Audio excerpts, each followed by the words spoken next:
Good evening, ladies and gentlemen, and welcome to the meeting of the Mid-Sussex District Council Charity Trustees. We've a number of items on the agenda. Can I start off with item 1, hopefully to be agreed by general affirmation? That's the minutes of the previous meeting held on the 23rd of July this year. Could members agree? Agreed. Thank you very much. Item 2 is declarations of interest from any members in respect of any matter on this agenda. If you have any interest to declare, please could you indicate by pressing your microphone button. I don't see anyone, so thank you very much. We can move on to item 3. That's to consider whether there are any items that the chairman of the Charity Trustees agrees to take as urgent business. And there are none, so I have none, and we can move on to item 4, which is the Council Charitable Land Act and the annual operational report for the period from the 1st of April through to the 1st of April 2024 through to the end of that year, the 31st of March 2025. Could I invite Julie Galvin to speak to that report, please? Thank you, Chair. Good evening, members.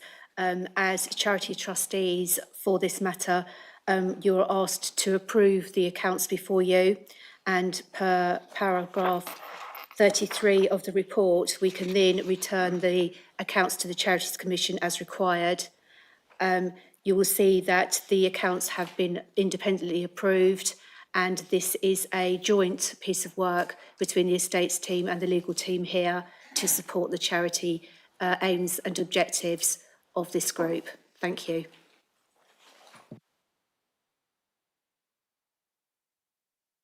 Propose the motion to accept the report.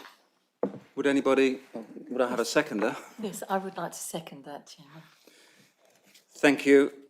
Now, is there anyone who would like to make any comments or debate any of the issues relating to the report? Any comments at all? No. So I think we can move to a vote and ask you to vote on touch screens on the recommendations. They're listed on page 5 of the documentation.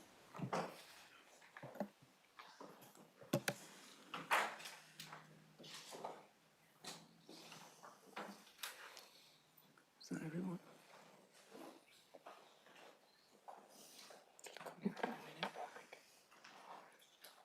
Do we have anyone else? No. They'll put it on the screen for you. There we are. Julie, Julie, could you confirm the result, please? Thank you, members. That's unanimously carried. Thank you. Thank you. So we can move on to item 5, the Council Charitable Land Act operational delegations. And again, there's a report which I'm sure you've seen, and I'll ask Julie to speak briefly to it. Thank you. Thank you, members. This is a request for charity trustees to please provide operational delegations to officers to allow officers to effect swift maintenance and occupation to charity assets and to buildings. These requests were established as part of the Constitution Working Party liaison that we carried out during August. Were you to agree these delegations, it allows for transparency in spend and avoids delays in making works happen and procuring works, and to ensure that assets are protected as part of our charity processes and our fiduciary duties. Thank you. Thank you, Julie. So this is a proposal. It's the recommendations listed on page 47. It's to ensure the continuing efficiency of the operations in relation to the charitable land owned by the council. Could I invite any debate or comments on this? I've had to propose it first, I'm told. Sorry, I propose it. And I'm looking for a seconder. I'm seconding. Thank you. So can I now invite any comments or debate? No, I don't see anyone who's wishing to speak on this. So can I ask members to vote on the recommendation, as I say, listed on page 47?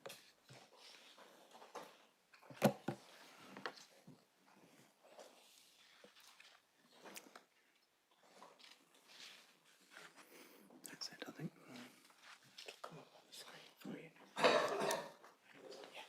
Okay. So again, We have 43 votes in favour, none against and no abstentions, so that motion is carried. And I can now close the meeting because that's the end of business in respect of the charity trustees.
Ladies and gentlemen, welcome to the full council meeting of Mid Sussex District Council on today, Wednesday, the 24th of September.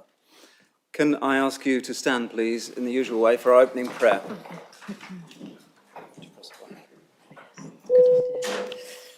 O Lord, grant us courage to strive for what is right and good, courtesy to listen to those of different opinion. Strengthen us through difficulties and pressures, and guide us in our deliberations, so that we may act in the interests of all in our district, to the glory of your holy name. And may we also pray for peace in our troubled world today. Amen. Amen.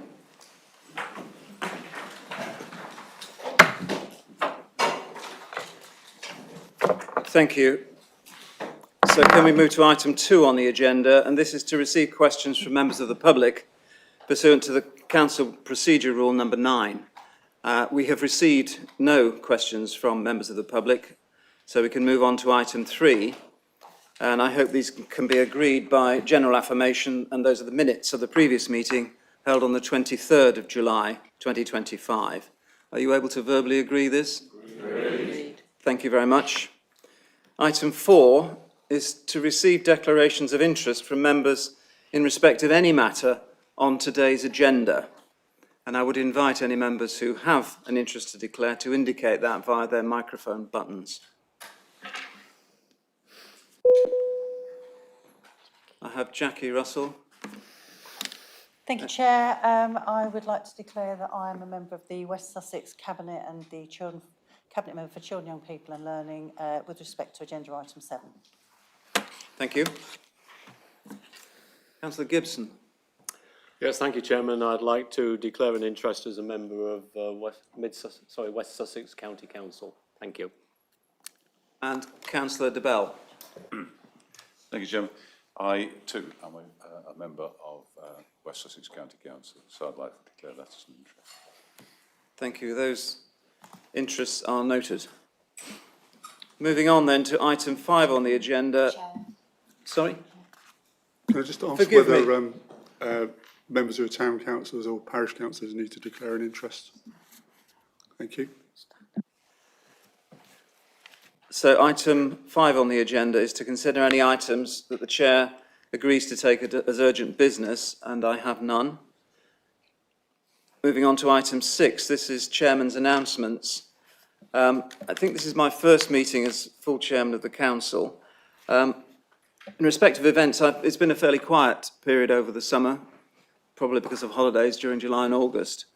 But one event that I would like to mention, amongst numbers of others that are actually available on the Council's website, is the STEM Challenge, the Science, Technology, etc. Challenge. And I went to the final of this event, which culminates in probably about 7 or 8 months of work by students at our secondary schools, aged between 13 and 15, where they are set a target to deliver a project. And it really struck me as extremely useful and hugely impressive. They have to design a product, in this case it was a drone, within a range of parameters. That's to include the cost of the drone, the size of the drone, and in fact where the component parts were purchased. They all had to be purchased within the United Kingdom. And within a budget, and of course within a deadline, the drone had to fly around a circuit, which I think was 20 yards by 20 yards, as one of the tests, and then a second test, which was the drone had to carry 150 grams across a distance of 30 yards. Now, there were, I think, about 8 or 9 entries from the various schools around the Mid-Sussex district area. And one school, which I shan't name, was extremely impressive and won comfortably. But it was great to see children, they're not children, they're teenagers, they're scholars, I think we call them these days, but to see them devoted and working hard on this project and in fact failing and admitting their failures and picking themselves up and carrying on. And then, of course, explaining what they had done over the past 6 months to deliver their projects, what the problems were, what the issues were, how they dealt with them and so on. A lot of them had probably never spoken before to an audience of 200 people, some of whom were, of course, their competitors, and some of whom had to confess to things that they probably didn't like to confess to, much to the amusement of the audience. But it was hugely impressive, and something that taught all of them a lot of life skills that will undoubtedly be of great use to them during the rest of their careers in the world of work. So the launch of this year's challenge is later this month, so I'm going to look forward to going to that with not trepidation, but with great interest. I won't say any more about announcements. There's various things in the pipeline which I can perhaps report next time. Let's move on, if we may, to item 7 on the agenda. This is the important issue of local government reorganisation in West Sussex and the final business case, covered on your papers at pages 11 through to 228. Now, there are 3 options up for consideration, and I want to invite members to debate these issues. And if there's any member who indicates a wish perhaps for one option in particular, could he or she make herself known and seek to propose them, that motion, and a seconder. Is there anybody who might wish to speak? Councillor Knight. Thank you, Chairman. If I may, I'd like to give my rationale for supporting option A, a single unitary authority. In reaching the right decision tonight for our residents, I believe there are 4 main areas of consideration, they being service provision, people representation, finances, and of course the dreaded politics. Service provision should be standardised to ensure consistent quality, enhance customer satisfaction and reduce costs. It also creates reliability. Standardisation also clarifies customer expectations, streamlines operations and allows organisations to identify gaps in service delivery. Having 2 or more authorities, clearly you will lose economies of scale in purchasing, operational costs and resourcing, and potentially the standardisation. But most importantly, with these points in mind, disaggregating adult and child services now, when these resources are already under some strain, would be folly, in my opinion. People representation. In terms of council casework, whilst it's slightly more favourable to have more than one authority, when you scale it back, it makes very little difference. Don't forget, you still have your parish and town councils representing the residents. With 2 authorities, yes, you will have 44 more councillors, but with duplicate costs, 2 CEOs, 2 CFOs, etc., and many other duplicate operating costs, would residents really want to pay for this? And looking at services by value, by representation, a single unity authority is better value for money. Oh, and those who for canvas or delivery, you might need a little bit more shoe leather, though with the 2 options, with the single option. Finances, this has to be the primary consideration. Without the money, we all know in business and in government that your hands are tied and delivery of services becomes difficult. Option A, as you will see from the numbers, costs less in both time and cost to implement. Can I remind members of the numbers? In terms of saving, a unity authority is a massive 30 million better than having 2 unity authorities, 8 million, or 8.8 million versus 18.8 million. These are midpoint representations. And the payback period to cover the cost of transition is just 2.3 years for option A, single unity authority, whereas option B is 6.4 years, a whopping 4 years difference. Add these numbers, the economies of scale and duplication of resources for 2 authorities, the case for a single authority is overwhelming, in my opinion. And of course, the politics. Of course, I understand some members might be tempted to look at see how they can get the best advantage for themselves or their party. We have seen this with the ridiculous Brighton proposals. As you know, administrations and councils will come and go, but we must get the best deal for our residents now and for the future. Choosing anything other than option A will surely not do this. I urge members please to support option A. I move option A. And also, Chairman, I'd like to call for a name vote, please, if I may. Thank you, Councillor Knight. You will need, as you probably know, 5 supporters for the name vote. Do you have 5 supporters? 1, 2, 3? Oh, at least, yes. Thank you very much. Thank you. Now, it's been proposed by Councillor Knight, that motion. Is there a seconder? I'll second this, yeah. Do you want to press your button, please? Go ahead, Councillor Avery. Would you like to speak now? Yeah, I'll second the motion based on what Jim said already, in actual fact. At the end of the day, the purpose of the reorganisation of local authorities is to make economies of scale, and sort of splitting half the authority into 2 halves really seems to negate that option. And with councils already under pressure financially, I see no business case really why that would stand up. And the only people who would, I think, end up footing the bill are the actual residents, you know, and higher council taxes or whatever. So on the basis that the whole thing is an economic decision, I fully support Councillor Knight in option A. Okay, thank you. Thank you very much, Councillor Avery.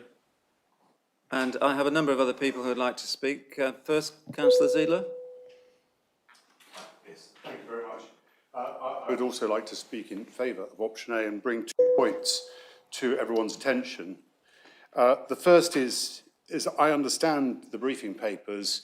The council tax, when it's normalised for mid-Sussex residents, is likely to increase by about 10% as a result of any change, whether it's to option B1, 2 or option A.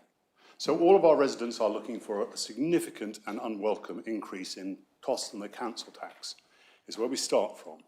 So how much on top of that will we add? I used to run large services businesses, and I've integrated businesses, and it's hard. I have tremendous sympathy for Catherine and the officers. It's very hard to manage. Option A, you do not disrupt the majority of services. Option B disrupts all services. And the key point that I'd like to point members to is actually page 161, 162, which actually looks at the sensitivity analysis. What actually are the possible outcomes? Because it's very nice to think, oh, it's just going to be 18.1 or 48.8, but it's not. The one thing we can almost be certain of, it won't be 18.1 and it won't be 48.8. Look at the spread. Under option B1, B2, it's possible there's no savings at all, or 3.4 million. There is no payback in 10 years. That's possible under splitting the services.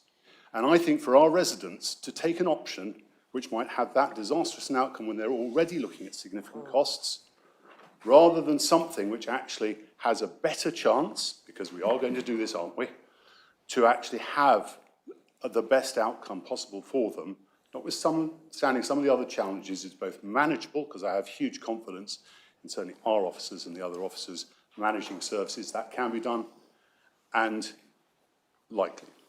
So I'd suggest option A. Thank you, Councillor Ziegler. Next, I have Councillor Russell.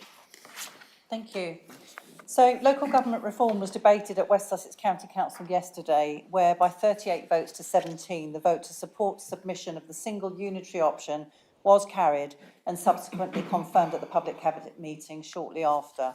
And financially, it's very clear that the single unitary option provides the best opportunities for savings efficiencies, estimated at the midpoint at being 30 million more per year than the 2 unitary options would deliver.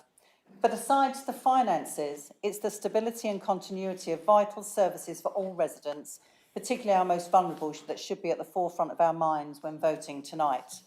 The County Council already provides 80% of services through a single tier to residents, with 83% of expenditure. Thus, the ability to continue to seamlessly provide high-quality services, particularly for our most vulnerable, will be crucial going forward. The impact of disaggregation on a service such as children's social care will be significantly disruptive, bearing in mind 170 million has been invested in recent years and significant improvements made thus far. It would impact the ability to carry out future planned improvements and would disrupt day-to-day services currently delivered through a single tier with cost implications attached. Local government reform coincides with government-imposed sectoral reform in both social care and education, namely the forthcoming Send White Paper and Schools Bill, which will make for a complicated landscape should these services already efficiently delivered by one tier be required to be delivered by two. Newly formed unitaries may struggle to adhere to sectoral reform in line with national expectations due to splits in workforce and ICT systems. Children's residential placements would need to agree criteria for transfer and resources predominantly in one area of the county that would put the north east of the county at a disadvantage would require an equitable split. Overall, children and families would be impacted by having to navigate different boundaries to access services. I could go on, but time is limited. Initial stakeholder engagement without sight of the full financial ramifications would indicate a preference for two unitaries, believing that this will forge closer community links, greater representation and reduced risk of service disruption. Councillors are the conduit between the community and the council, and the sense of local comes through their effectiveness to communicate and act, irrespective of where the seat of power may lie.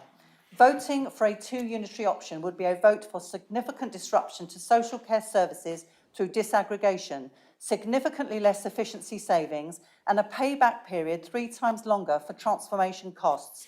This is a very high price for residents to pay for what would be a perception that things are more local. Thank you. Thank you, Councillor Russell. And next, Councillor Cherry. Thank you. I would like to argue actually against voting for option A. So the last time we had local government reorganisation in this region was 1974. So we know from history that the opportunity to get it right only comes once every 50 years. So we have got to get it right this time.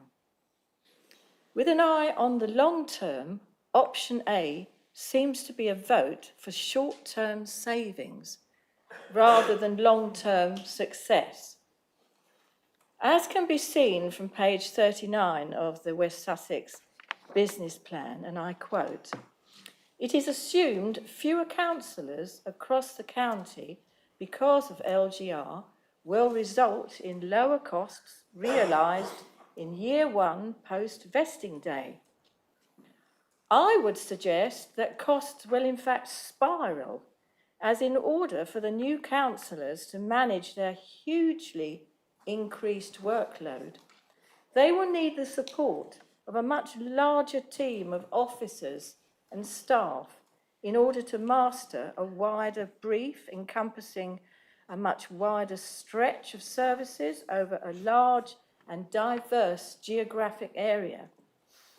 On my second point, I return to the West Sussex business plan, where on page 51 it states, and I quote again, "A single unitary model offers an opportunity to expand democratic leadership and strengthen the role and influence that councillors have in shaping services that matter most to their residents." How can this be remotely possible when under option A, each councillor would be responsible for 9,384 residents? Clearly, rather than expanding democratic leadership, option A erodes it by diluting the voice that individual residents will have with their councillor. And this dilution goes further when we consider the impact of option A would have on the number of representatives we would have on the Mayor's strategic authority. As a single unitary option, A would provide us with only 2 votes to represent 900,862 residents. My third and final point is that option A would present residents with a very large and remote council with the inevitable disconnection with local needs. So in conclusion, to summarise the pitfalls of option A, this option shortchanges our residents by A, diluting their access to their elected councillor, B, reduces their representation on the Mayor's strategic authority, and C, takes service delivery further away from them. Thank you very much. Thank you, Councillor Cherry. Could I invite Councillor Eaves to speak next, please? Thank you very much, Chairman. I think Councillor Cherry has pretty much covered it, actually, but I would first like to say that the whole scheme of local government reorganisation is, as I see it, deeply flawed. There is no subsidiarity. Decisions will be made further from the citizen, whichever of these options you take, and there will be too few councillors to look after too many residents. Everything is too rushed. Everything is going to be very expensive, but there'll be no funding to help us implement it. And we don't have any indication of a fair funding review and how that will affect us. Everything is so rushed, we won't even benefit from the supplementary vote system when electing our mayor in 2026. All of this amounts to a democratic deficit before we even start to discuss which option is least worst. Option A, as we've heard, criterion 2, we'd be only getting 2 representatives for the mayoral strategic authority, and there would be 2 at the same time from East Sussex and 2 from Brighton and Hove, which would be very unfair. And Paul Marshall, a Conservative, actually made this very point himself, perhaps inadvertently, to the BBC yesterday, undermining his case, I feel. Particularly if you're a rural councillor representing several villages, how is this going to work? You aspire to be a conduit, as we've heard, between your parish councils and the higher council. But if you had to represent, say, 8 parishes instead of 3, how would you get round all those meetings? How would you even stay married by the end of your term, to be quite frank? And bear in mind, you won't get any mileage for that, you know? You only get mileage for the meetings you attend in the higher council.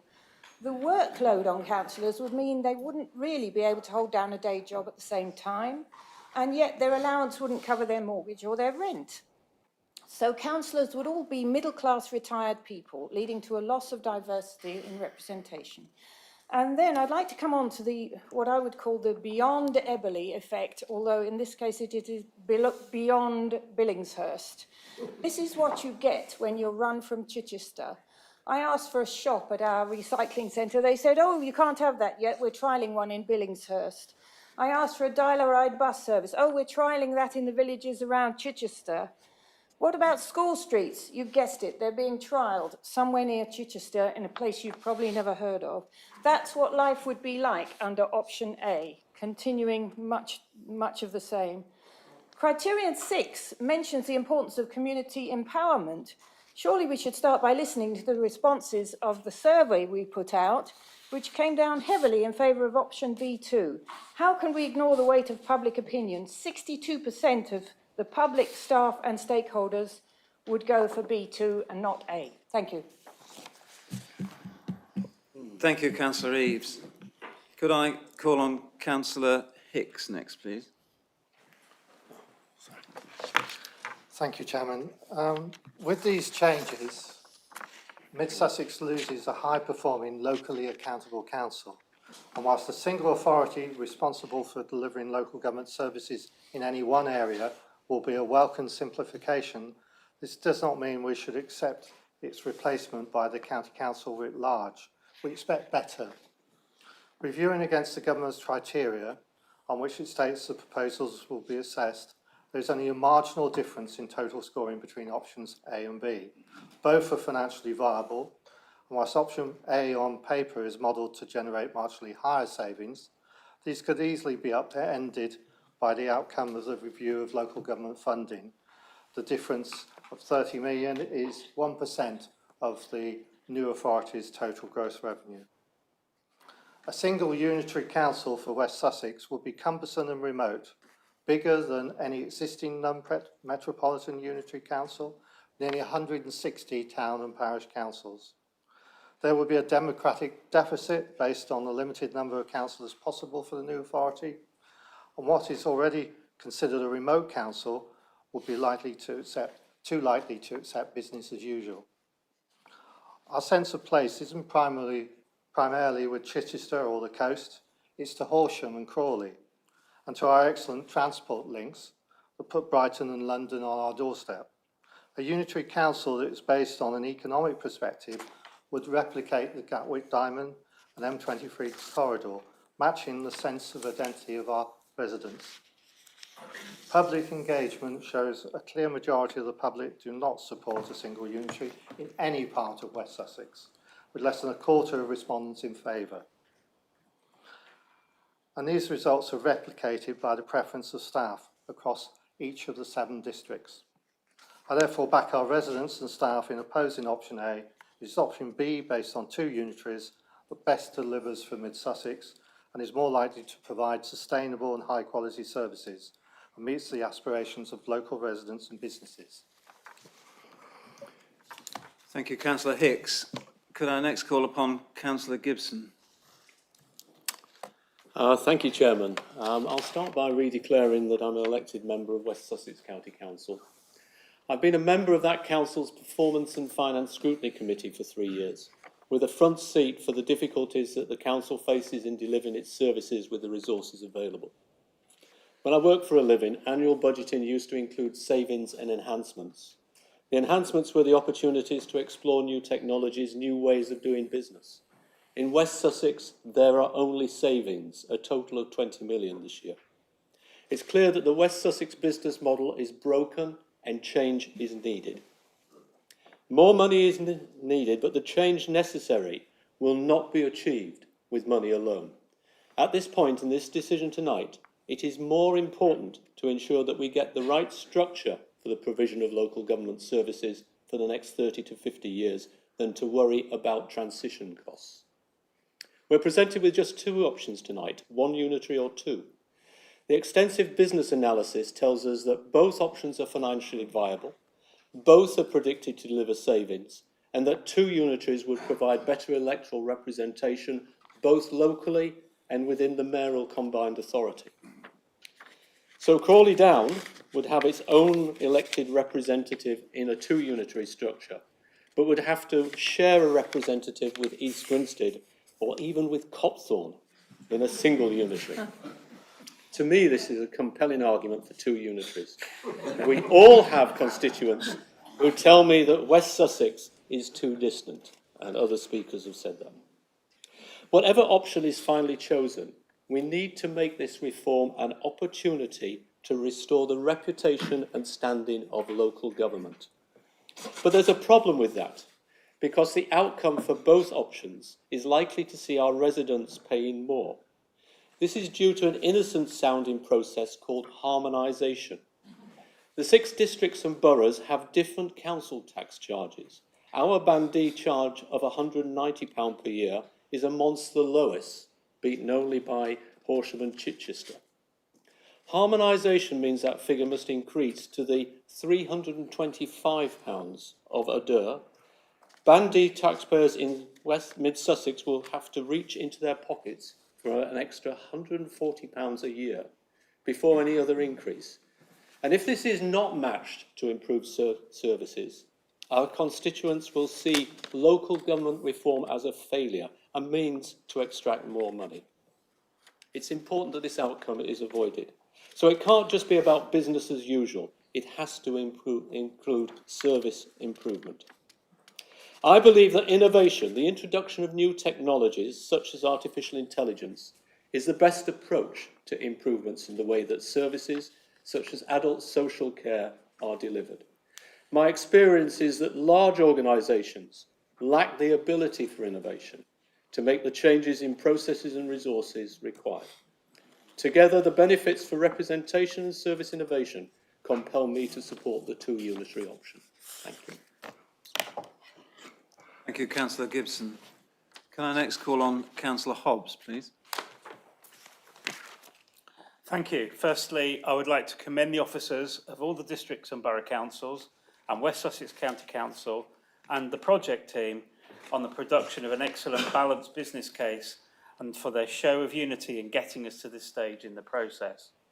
Whether you believe that local government reorganisation is a money-saving exercise or the once-in-a-lifetime chance to create something better, we must be sure that we get the best for our residents, and we must ensure that we preserve all that is good from the services that we have today at all levels of council. And we must do this with an enthused officer cohort for whom we must remember whatever happens, the next few years are going to be unsettling. If, like me, you sometimes read a book from the back page, you would have chanced upon the detail of the consultation responses in the appendix. Point 3.5 is a table showing that only 19% of the public in Mid-Sussex have a preference for a single unitary model, option A. Table 3.9 tells us only 18% of the staff in Mid-Sussex have a preference for a single unitary model. And when we look at the responses from all of the stakeholder sessions in 3.7, only 23% of them prefer a single unitary model. The public and staff consultation responses are common across all the districts and boroughs, but the decision we make tonight has to be about the residents and council staff and stakeholders of Mid-Sussex, and it is them who have spoken here. There is no doubt that option A delivers the opportunity for the largest savings as per the model, but it's a model. There are savings. Are these savings ever going to materialise? We are staring down the barrel of the much-awaited fair funding review, and we expect the funding of local government in our area to be hit massively as a result. My feeling is that we can place no credibility on the savings illustrated in the modelling. Do we really want to support the idea of creating the largest unitary authority outside of Birmingham, 80% larger than the government's target size, not the option of people of Mid-Sussex or the greater West Sussex area, not the option of the staff of Mid-Sussex or the greater West Sussex area, not the option of the stakeholders, not an option that I'll be supporting. Thank you. Thank you, Councillor Hobbs.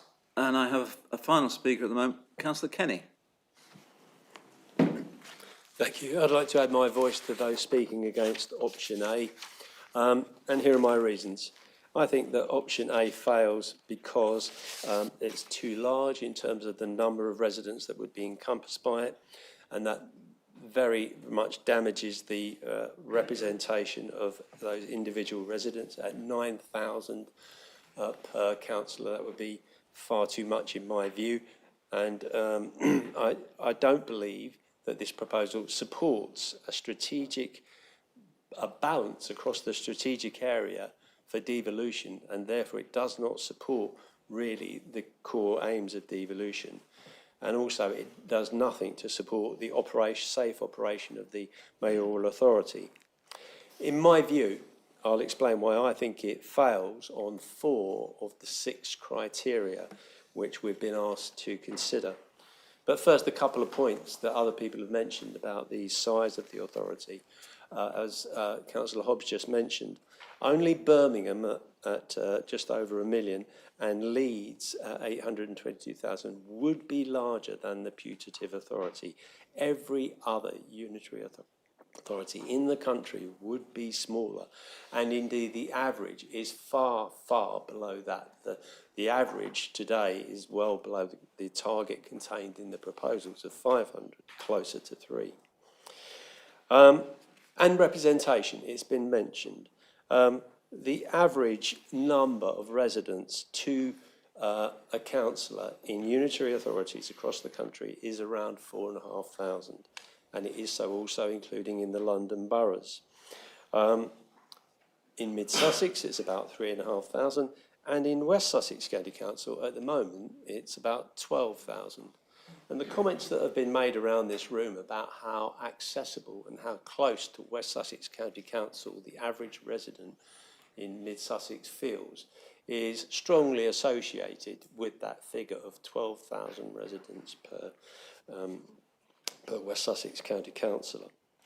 And as has been said, this proposal would bake in a ratio of something like a 9,000 to each of the new councillors. So let's turn to which of the criteria, in my view, failed. The first one is about the right, so it's number 2, about the right size of authority to meet a number of goals.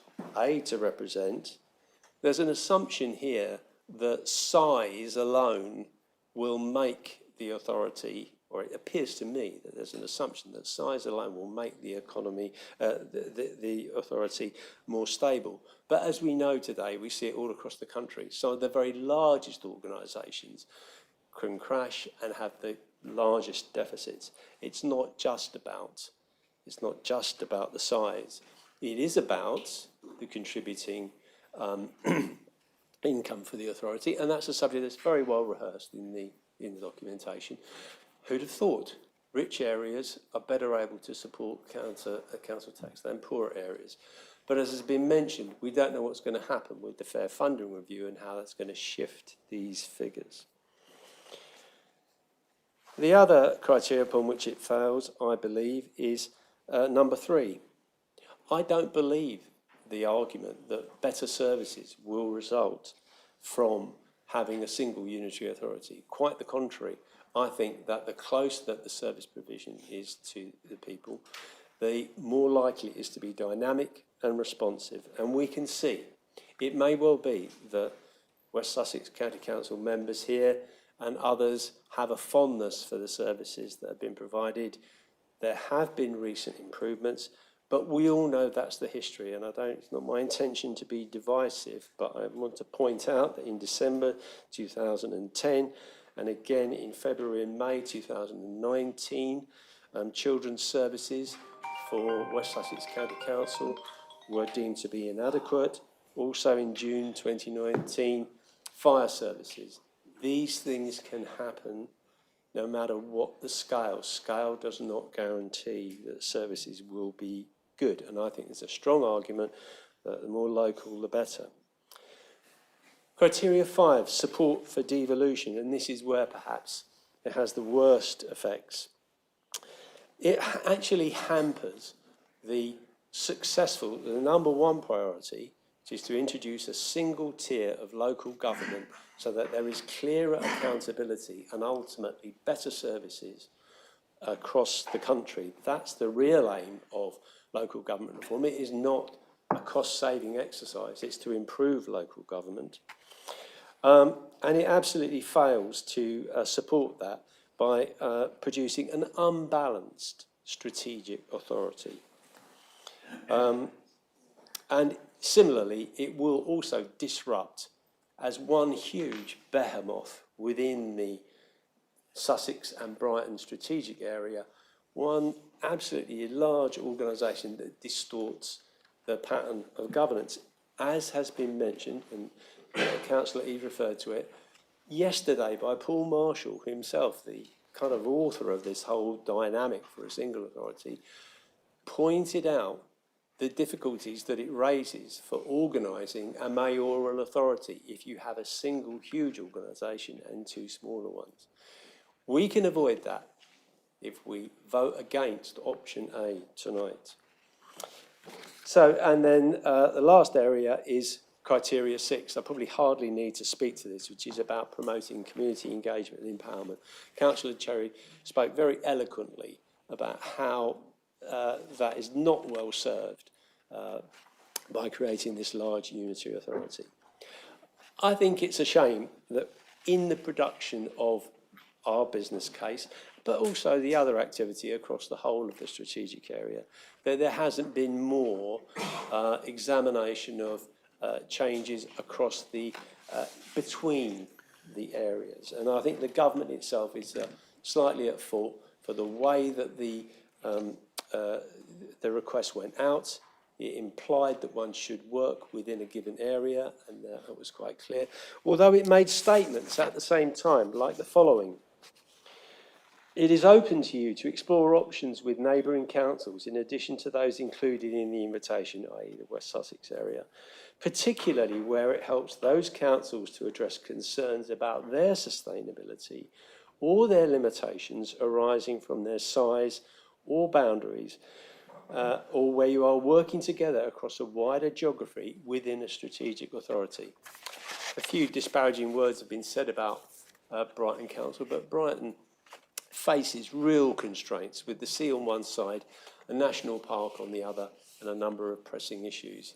And what I feel about the proposal, and I'm absolutely clear that we should vote for option B2 today and against option A, is that it will leave work to be done because the balance across the strategic area isn't right yet and the government will have issues to sort out.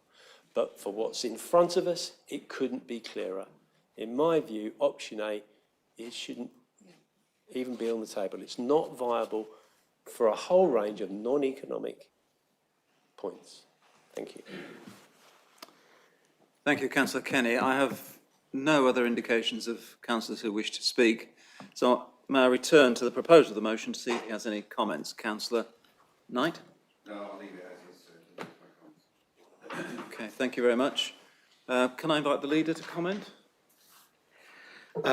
Thank you, Chairman, and thank you, members, for an interesting and lively debate. The case for either a single unitary or two unitary authorities has been made in the business case in a balanced way. Each do have their strengths, but each criterion is weighed in the same way as each other. Both option A and option B are viable. So our judgment must be where we believe a particular option serves the residents of West Sussex and in particular Mid Sussex best. Let me just say that regardless of the outcome of this work, I will engage with leaders across West Sussex to ensure we get as smooth a transition to a new authority, regardless of its size or shape. That decision ultimately will rest with the government, not us.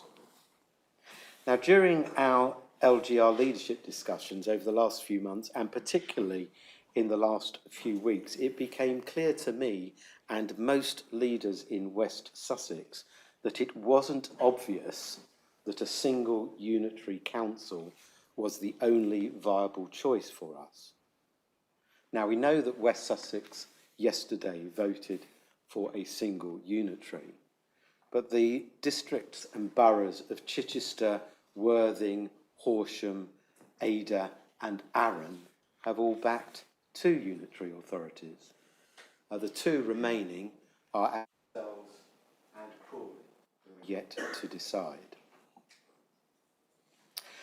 Members have mentioned already the comments made by the leader of West Sussex County Council regarding the democratic deficit at the mayoral combined authority. And I think that he made the point really well that as it stands, each member of that authority gets identical representation to each. But the population split is West Sussex 52%, East Sussex 32%, and the city, I think 38%, and the city 16%. And that clearly leaves this part of the region underrepresented. And that democratic deficit would continue if we moved into a single unitary authority. So I believe we should avoid doing that by not moving into a single unitary authority. Secondly, and it hasn't been picked up, the leader of West Sussex County Council rightly observed that if the mayoral combined authority needed a financial bailout, the constituent councils contribute to the liability based on population. That would leave a single West Sussex unitary authority on the hook for 52% of that liability. This is also a risk that can be avoided by not supporting a single unitary authority.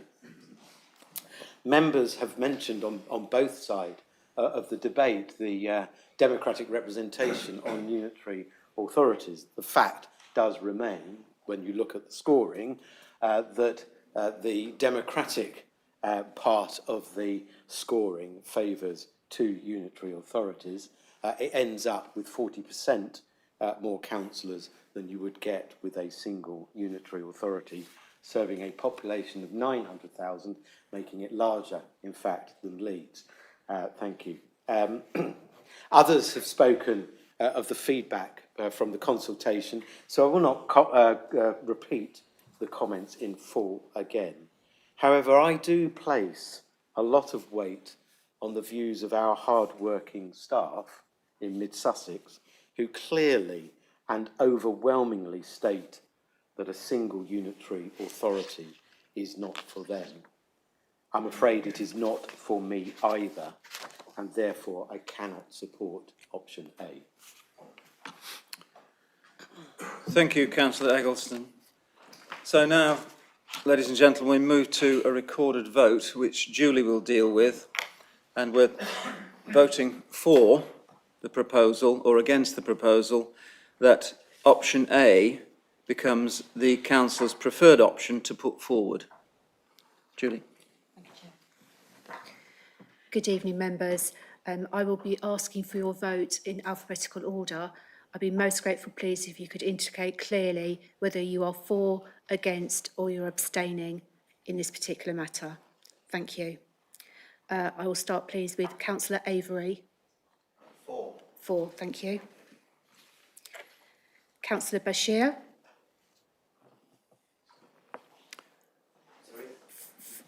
Wait, for, against, thank you, Councillor. Councillor Bates. Against, thank you. Councillor John Belsey. For. Thank you. For. Councillor Margaret Belsey. For. For. Thank you. Councillor Bennett. Against. Against, thank you. Councillor Burgreen. Against. Against, thank you. Councillor Brown. Against. Against, thank you. Councillor Casella. For. For, thank you. Councillor Chapman. Against. Against, thank you. Councillor Cherry. Against. Against, thank you. Councillor Clark. For. For, thank you. Councillor Cook. Against, thank you. Councillor Cornish. Against, thank you. Councillor DeBell. For, thank you. Councillor Eggleston. Against. Against, thank you. Councillor Ellis. For. For, thank you. Councillor Eaves. Against, thank you. Councillor Farron. For. For, thank you. Councillor Gibson. Against. Against, thank you. Councillor Hatton. Against. Against, thank you. Councillor Henwood. Against. Against. Councillor Hicks. Against. Against, thank you. Councillor Hitchcock. Against. Against, thank you. Councillor Hobbs. Against. Against, thank you. Councillor Hussain. Against. Against, thank you. Councillor Jackson. Against. Against, thank you. Councillor Kenny. Against. Against, thank you. Councillor Knight. For. Councillor Lucraft. Against. Against, thank you. Councillor Mear. For. Thank you. Councillor Mockford. Against. Against, thank you. Councillor Pascoe. Against, thank you. Councillor Peacock. For. Thank you. For. Councillor Phillips. Against. Against, thank you. Councillor Prescott. For. For, thank you. Councillor Rees.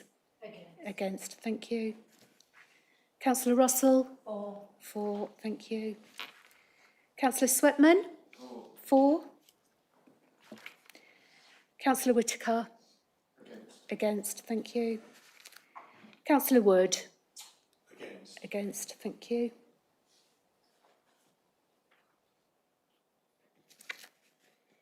Councillor Ziegler. For. Councillor Kennedy. Against. Thank you. Against.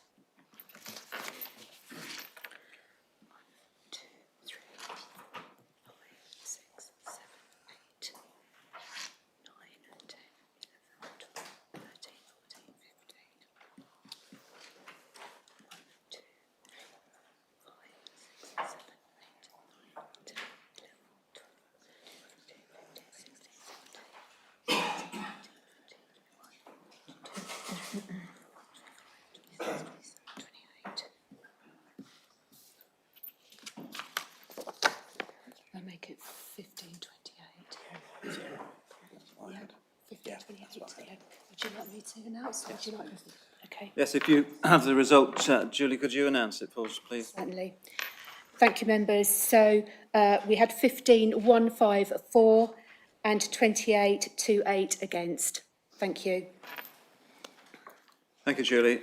So that means that option A will not be put forward as the council's preferred option. And so we must move on then to consider any other options that people would like to propose. Would anybody like to speak on this? Councillor Eggleston. Thank you, Chairman. This is a historic day for Mid Sussex as we consider the considerable changes to local government, the dissolution of this district council in the near future, and the formation of a new single-tier unitary authority. Local government reform is not of our doing. We didn't request it. We'd probably rather not do it, but it has been forced on us by the government. We have been, and we will continue to be, diligent in the discharge of our duties as we work through this reform. The work on the business case has been completed in 8 arduous months, something that probably should have taken 2 years. I pay tribute to Mike Deering and his consultation team, our CEO, Catherine Hall, and all the other CEOs, 151 officers and staff who have completed their work with great patience, tact, diplomacy and professionalism. We owe you all a debt of gratitude. I wish to move the following motion in the light of the recommendations in this report. That is, this council wishes to put forward option B2 as its preferred option for local government reorganisation in West Sussex. That is, 2 unitary authorities comprising of Mid Sussex, Horsham and Crawley, and a second one of Arran, Chichester, Worthing and Ada. Much was said in the debate on option A, but I still want to highlight a few points. A 2 unitary authority option satisfies the government's 6 criteria for reorganisation. I accept that savings are assumed to be higher with a single unitary authority, and it doesn't have the cost of disaggregation. But nevertheless, 2 unitary authorities still achieve savings and create authorities neither of which are at financial risk. 2 unitary authorities position us well to transform services and, in my view, are better equipped to handle the equally complex work of aggregation of services. It is likely to be a lot easier folding in 3 service teams, in the case of the unitary authority in which we would sit, as against folding in 7 across the county. In democratic terms, as you heard, it is clearly the better option. Currently, there are 321 councillors across West Sussex at county, district and borough level. A single unitary authority would reduce that to 100 or even slightly less. With 2 unitary authorities, there will be 140 councillors. Residents, parishes, businesses and stakeholders get better representation. With a single unitary authority, we would have only 2 voices on the strategic mayoral authorities. 2 unitary authorities gives us 4, meaning that our part of the region will have a much more stronger and much more powerful and more representative voice. Whilst the government never set a limit on the size of a unitary authority, a single unitary authority would be the 2nd largest in England behind Birmingham and around 50% larger than the next largest non-metropolitan authority, North Yorkshire. 2 unitary authorities are closer to the government's indicative guidance. The economy of West Sussex is very diverse. A single unitary authority cannot, in my opinion, lean into that diversity as well as 2 unitary authorities, where we will be able to focus our energies specifically where it is needed best. 2 unitary authorities will be strong economic entities built on sensible geographies. In my view, better geographies than can be offered by single unitary authorities. And finally, 2 unitary authorities is the clear and unequivocal choice of residents, staff, stakeholders and businesses, with only 23% supporting the single unitary option. The 3 town councils in mid-Sussex have all supported the 2 unitary option. And the 2 unitary option is supported by 72% of our staff. B2 meets the government's tests. It is more community focused, it represents real change and a fresh start with all the opportunities for genuine transformation that this fresh start can bring. I strongly believe that B2 is the best way forward and urge members, now that we have decided not to adopt option A, I urge all members to coalesce around option B2. And I too would like to record this decision via roll call vote. Thank you. Do you have any support for that request? We need 5 members, as you'll recall. Okay. Yes, we have at least 5. Thank you. Is there a seconder for this motion proposed by the leader? I'm seconding the motion, Chairman. I'll reserve my right to speak. Thank you, Councillor Gibson. So can I open this proposal for debate amongst members of the council? We have a number who might like to speak. Could I begin with Councillor Wood? Thank you, Chair. I want to speak in support of this proposal. It's essential to me that services people receive are efficient, but they must also be local. The large unitary model is too distant from most of our residents. It also gives us an opportunity with 2 unitary authorities working together, gives us an opportunity to bring together local services, local information that may be held and shared more easily. The closer these services are to the people, the better and more accountable will be the provision, so that when things do go wrong, those of the public who need to challenge when councils fail in their obligations will have an easier opportunity to do so. Secondly, as we've heard, less than a quarter of those surveyed went with the all-county model.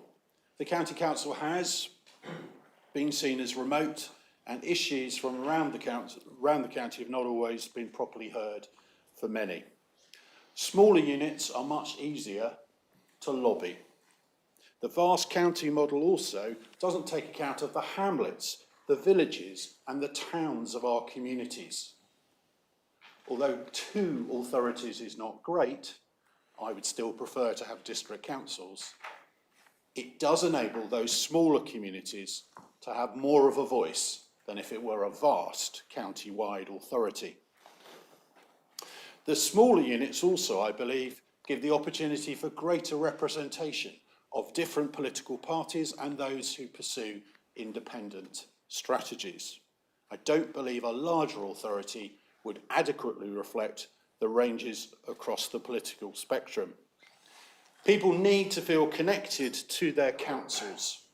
The closer they are to them, the better.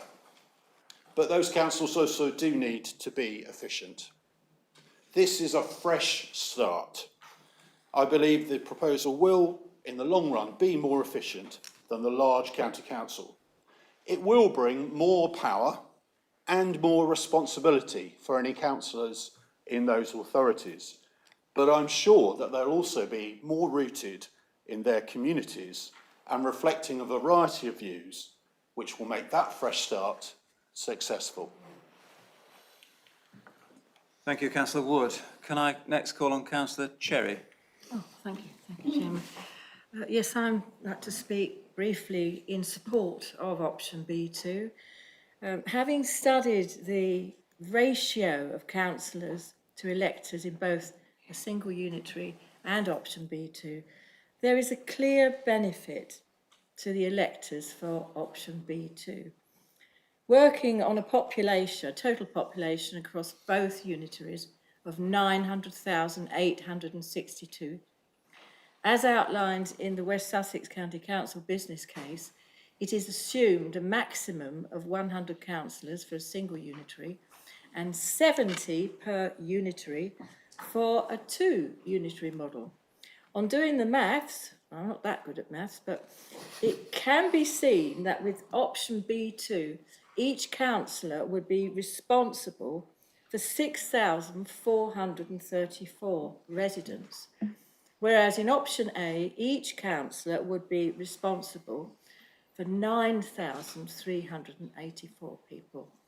So in essence, in a single unitary model, each councillor would be responsible for 40% more residents than in B2. For residents of a two-unitary council, this would mean that each councillor could deliver a better quality of service and be more aware of local needs. The division of the two unitaries, as outlined in option B2, takes good account, something that hasn't been brought up yet, of the differing geographic interests of the two unitaries, namely Ada, Arran, Chichester and Worthing being all coastal areas, and the more urban areas of Crawley, Horsham and Mid-Sussex can be better managed by these two west and eastern unitaries and will better reflect on the interest or the differing interests of both these regions. Finally, the advantage of option B2 is the increased representation on the Mayor's strategic authority to 4 votes rather than the 2 votes given in option A. Thank you for listening. Thank you, Councillor Cherry. Could I call on Councillor Phillips next to speak? Thank you, Chairman. As the person probably representing the most northerly seat in this area, I'd like to agree with the comments that Councillor E has made about the people in the north feeling neglected and feeling disconnected from the existing authority, and if the Mid-Sussex Middle Authority was removed, I suspect they'd feel even more so than that. And I feel that an authority, smaller authority, nearer to the residents is desirable. But I won't go into the reasons of that. The one point I would like to make that people haven't made so far is that on Sunday the Secretary of State said that it was minded to approve the taxiway, northern taxiway at Gatwick being converted into a second take-off runway.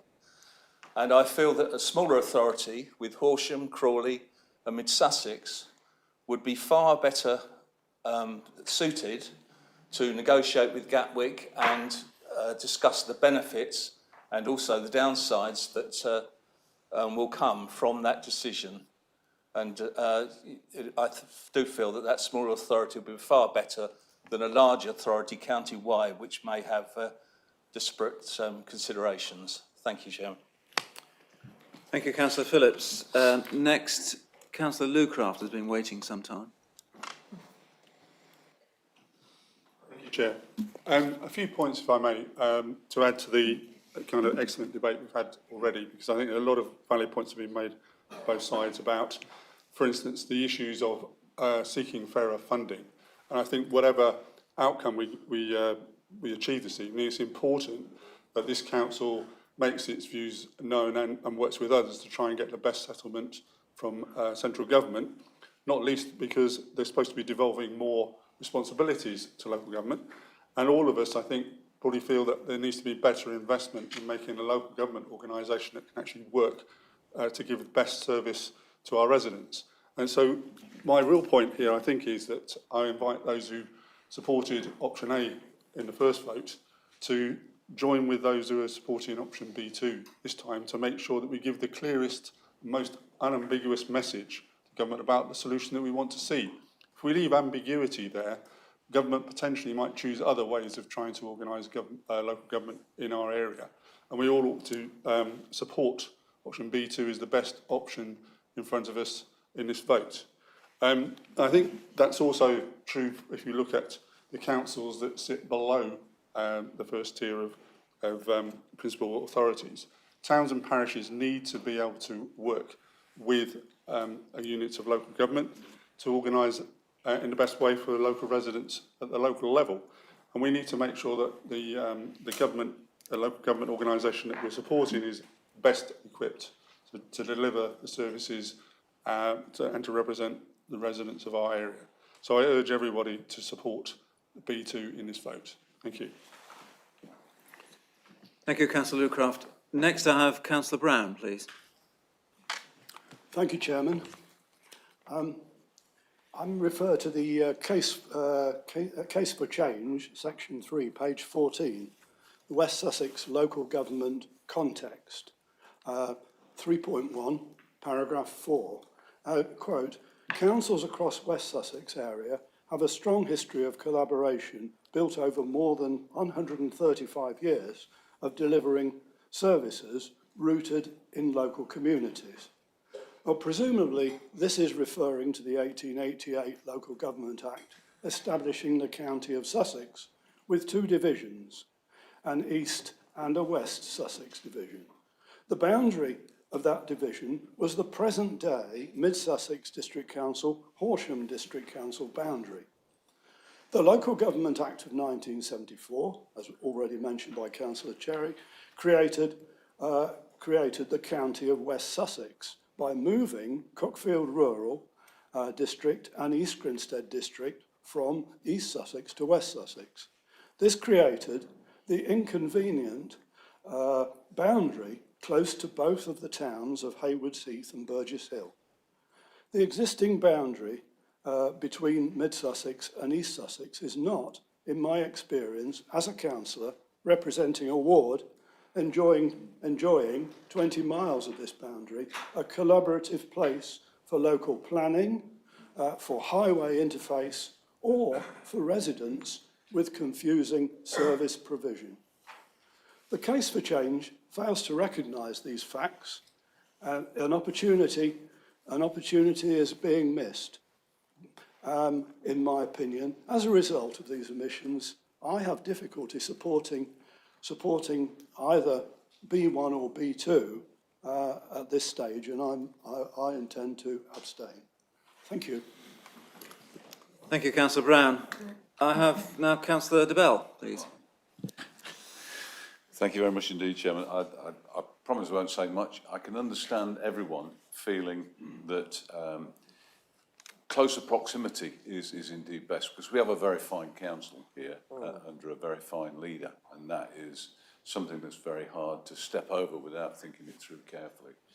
But the problem is that this, with two unitaries, is going to cost money, first of all, and both Councillor Russell and I work very closely with the children and young people of West Sussex, and that is going to remove money that needs to be spent on children and young people, because we spend an awful lot of money on children and young people. It also is going to take away money that could be spent on people, older people as well. So that's one of the reasons that I feel that the single unitary would have been best.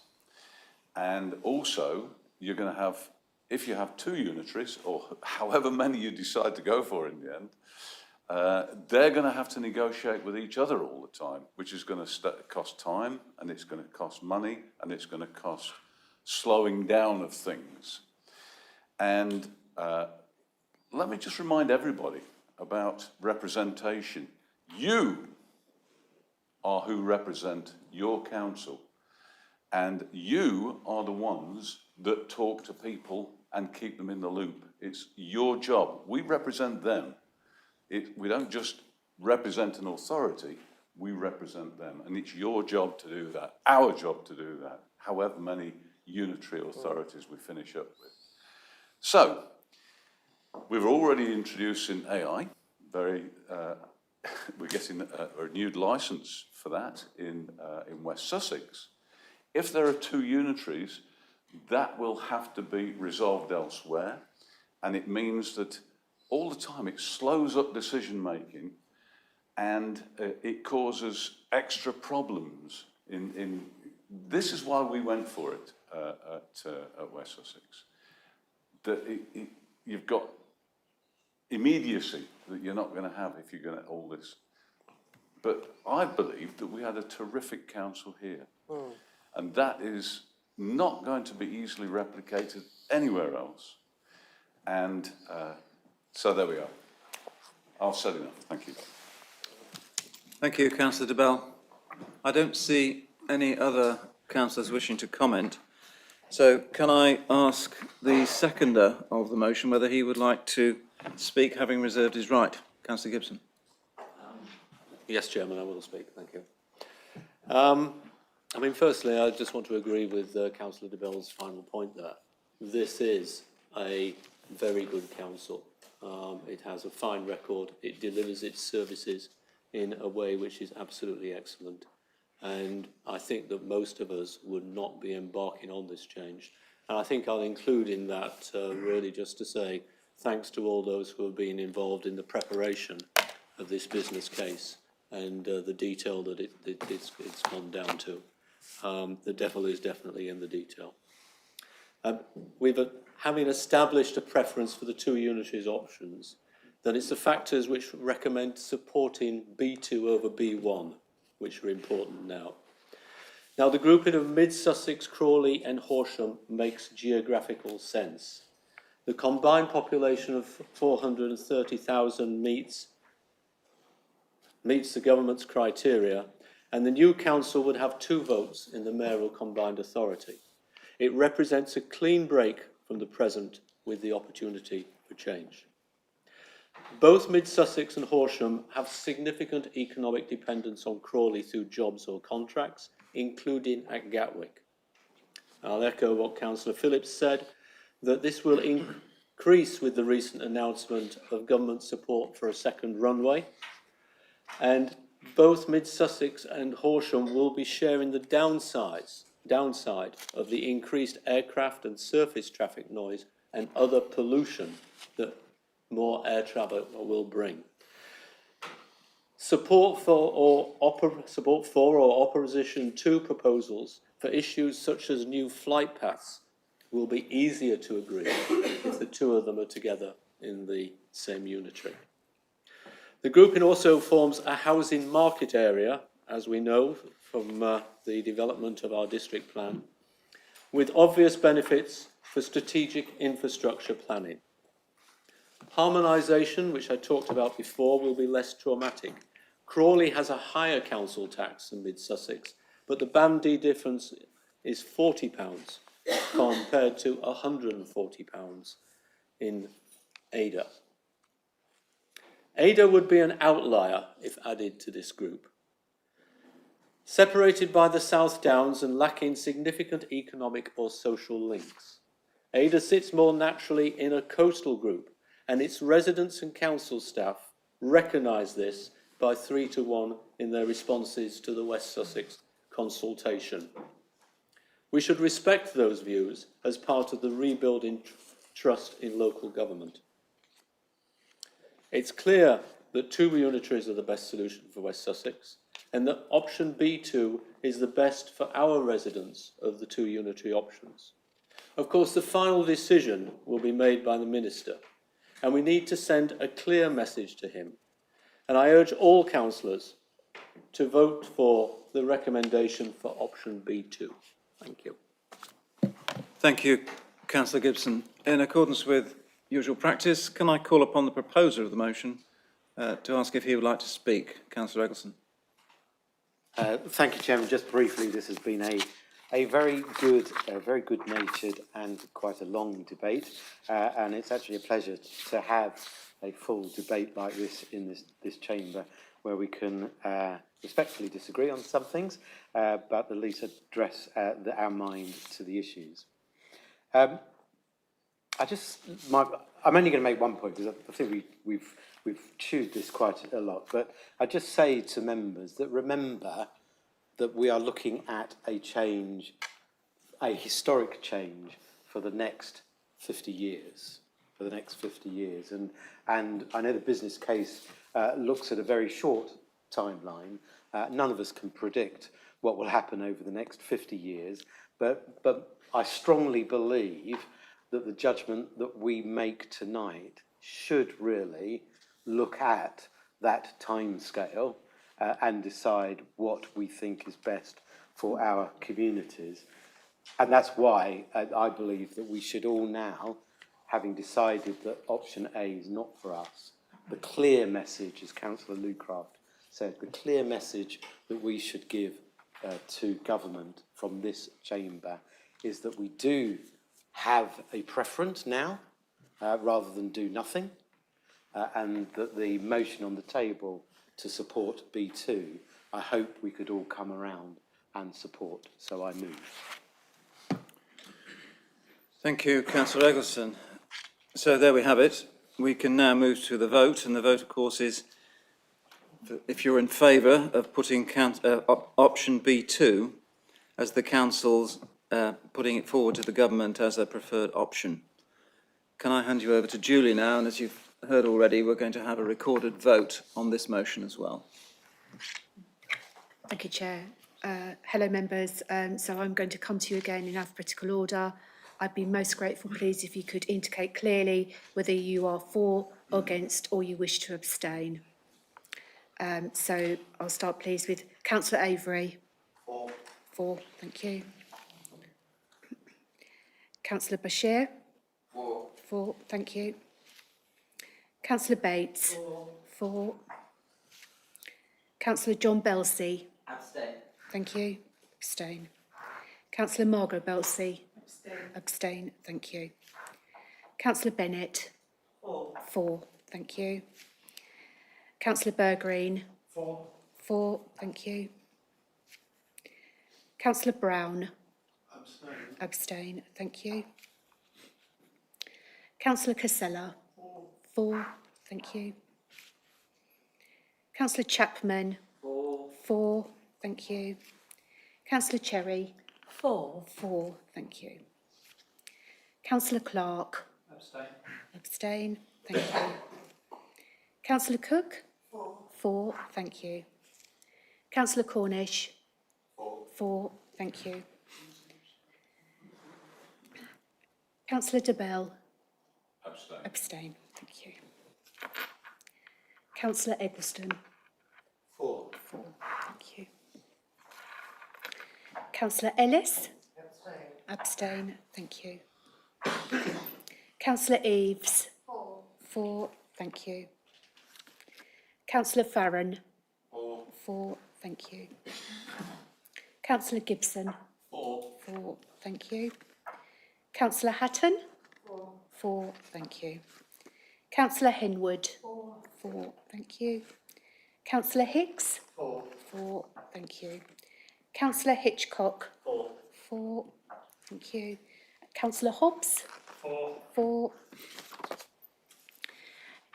Councillor Hussain. For. For. Councillor Jackson. For. For. Councillor Kenny. For. Councillor Knight. Abstain. Abstain, thank you. Councillor Lucraft. For. For. Councillor Mia. For. For, thank you. Councillor Mockford. For. For, thank you. Councillor Pascoe. For. Councillor Peacock. Abstain. Abstain, thank you. Councillor Phillips? 4. Councillor Prescott? 4. Thank you. Councillor Rees? 4. Councillor Russell? Abstain. Thank you. Abstain. Councillor Sweatman? 4. Thank you. Councillor Whittaker? 4. Councillor Wood? 4. Councillor Ziegler? 4. And Councillor Kennedy, please. 4. 4. Thank you.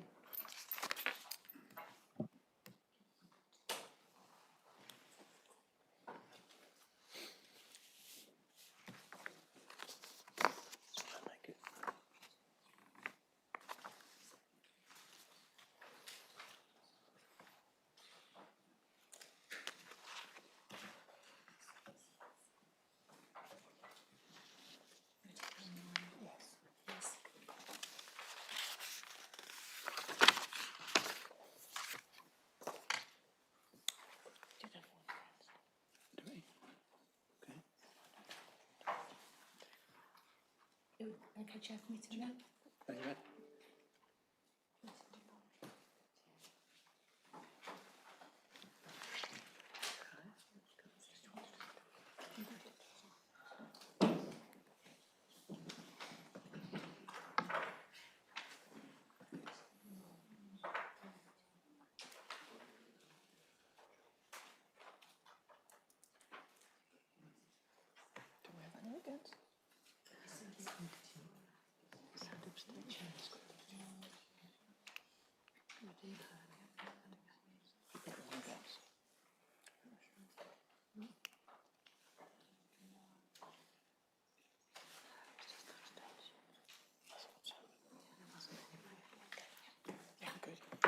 Thank you. We've just had a double check. Julie, can you let us have the result, please? Thank you. Thank you, members. Thank you for your patience. I can confirm we had 34, 3, 4, 4, 9 abstain and none against, 0 against. Thank you. Thank you very much indeed, ladies and gentlemen. Very interesting and indeed stimulating debate on those issues.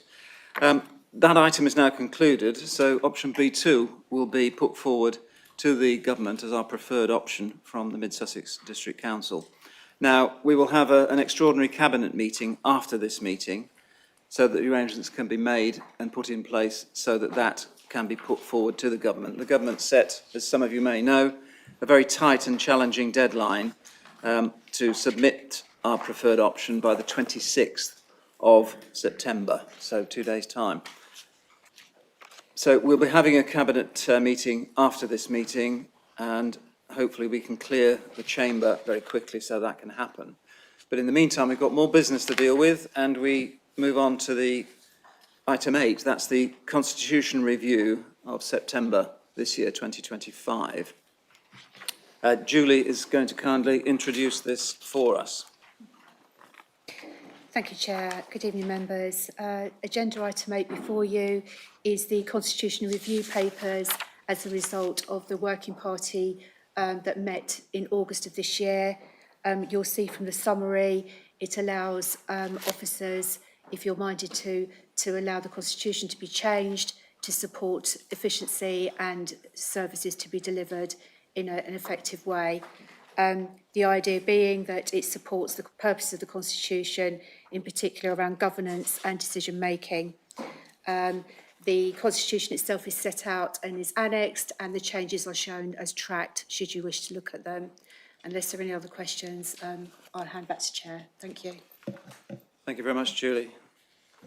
Do we have a proposer for this recommendation?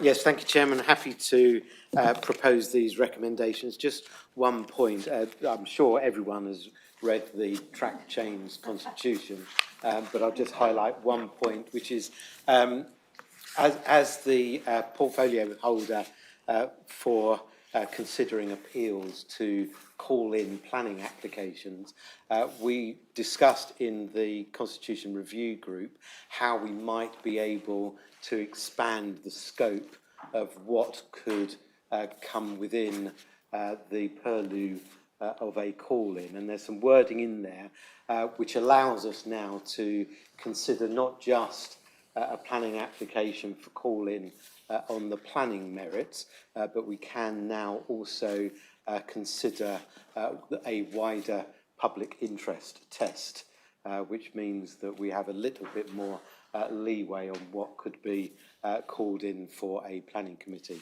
Otherwise, most of the other changes are mostly de minimis, and I'm happy to recommend them to you. Thank you, Councillor Eggleston. Is there a seconder for this proposal? Yeah, I rise to second and reserve my right to speak. Thank you, Councillor Wood. Would any other member care to speak on this topic? I don't see any at the moment. None on my screen. So perhaps we can move to a vote. Did you want to add anything, Councillor Wood, now that no one else is wishing to speak? No? That's very kind, thank you. Can we now move to a vote? Sorry for presuming that you might not want to speak or might want to speak.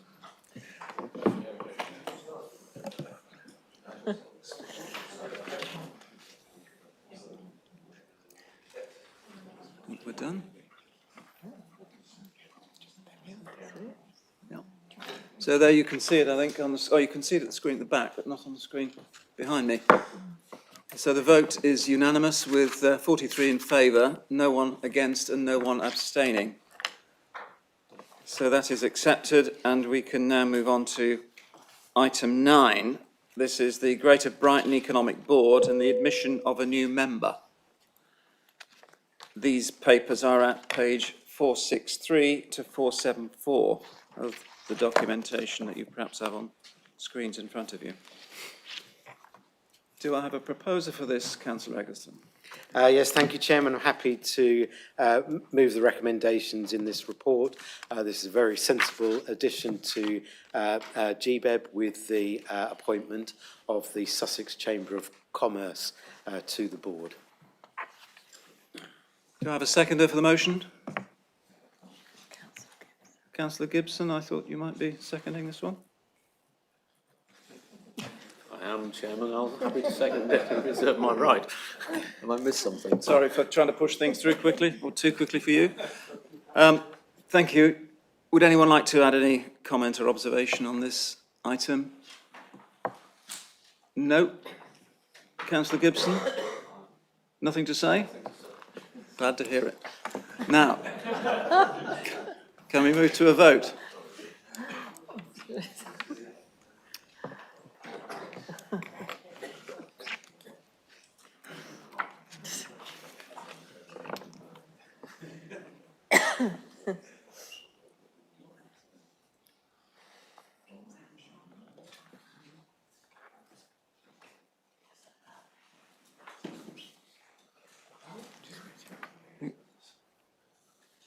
Just waiting for one more vote.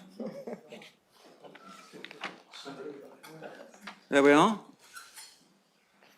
Once again, thank you, ladies and gentlemen. We have a unanimous acceptance of that proposal. 43 votes in favour, no one voting against or abstaining. Shall we move on then to item 10? Your papers, page 475 to 476. Recommendations from the Cabinet meeting that was held on the 15th of September last week. A proposer for this, Councillor Hicks? Yes, thank you, Chairman. I'm pleased to propose the recommendations outlined. As members will have noted from reading the report, the Quarter 1 budget management outcome shows the Council's on target for its revenue budget, and higher than anticipated Treasury management income has enabled the planned draw on general reserves to be reversed and for surplus funds to be allocated to meet emerging work pressures, as outlined in the report. It's particularly important we're able to build up our reserves in advance of the fair funding review, which of course is expected to be significantly detrimental to this authority. The Council has also updated its capital programme in line with current work streams to reprofile where necessary to better reflect project delays or accelerations and strategic priorities. Council's performance outcome during the period also showed good performance, and I'm pleased to therefore propose the recommendations outlined in point 5 of the report. Thank you, Councillor Hicks. Is there a seconder for this? Thank you, Chairman. I'm happy to second and reserve my right to speak. Thank you, Councillor Eggleston. Would any member care to speak or observe on this motion? I can't see anyone. So let's move, if we may, to the vote. Julie.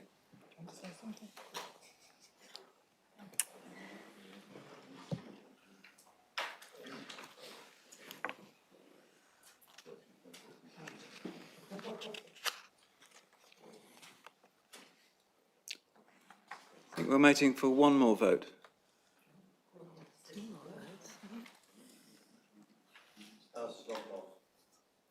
Has it? I think it's okay. We're there. We're there, yeah.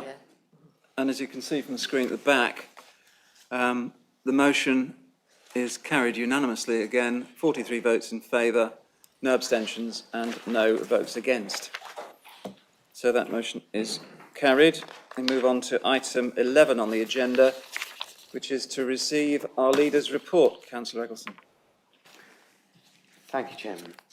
So, for those of you who have missed the news, the direct consent order, DCO, to expand Gatwick was given on the 21st of September by the Secretary of State, allowing the expansion of Gatwick.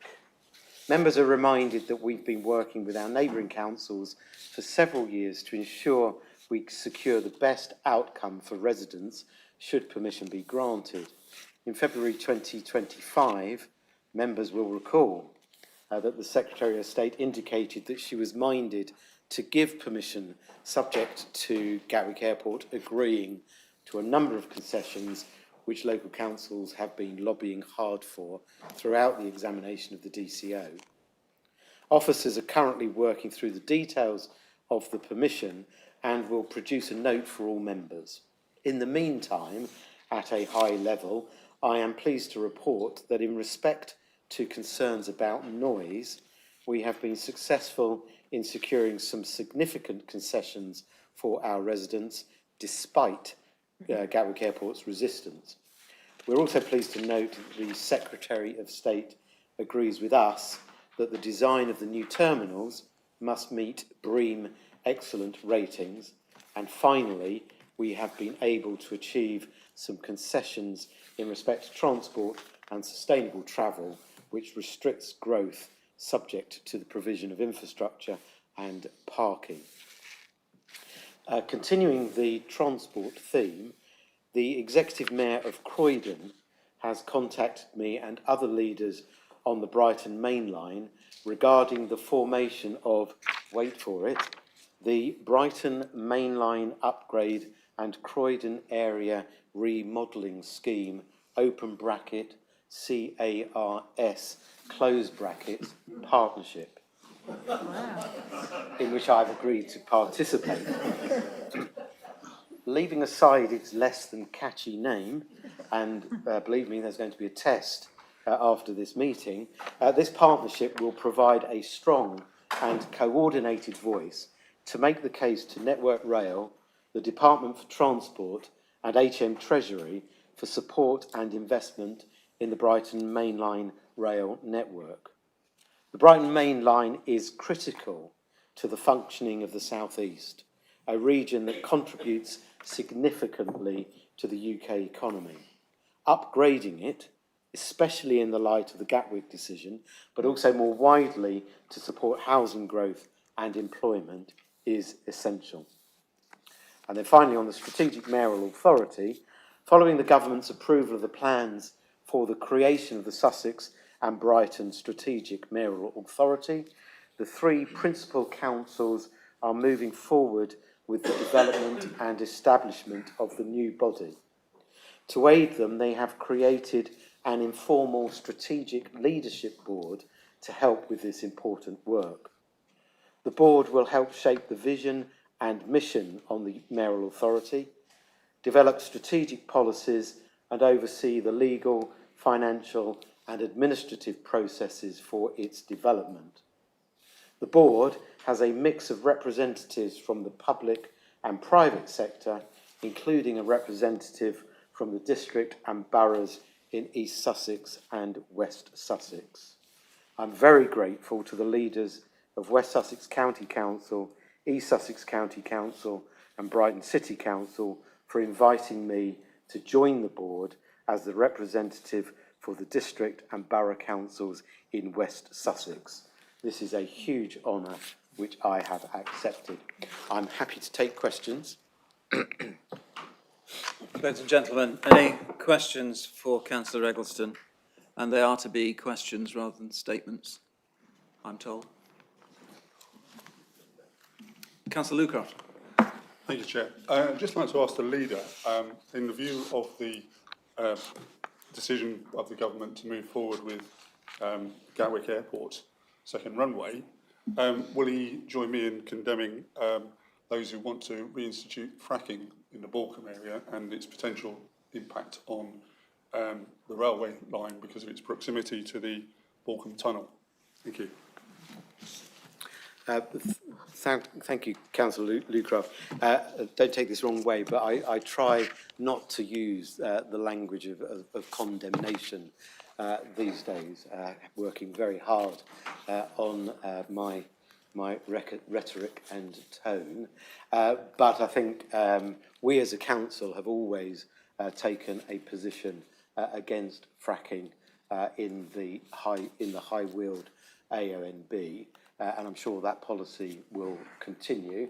The case for fracking, whether Gatwick expands or not, the case for fracking in the high-wheeled AONB has never been made. It would be highly destructive to that rural area and very disruptive to the residents who live in those villages. And I would certainly not support any attempt to reintroduce it or an idea of introducing that into this area.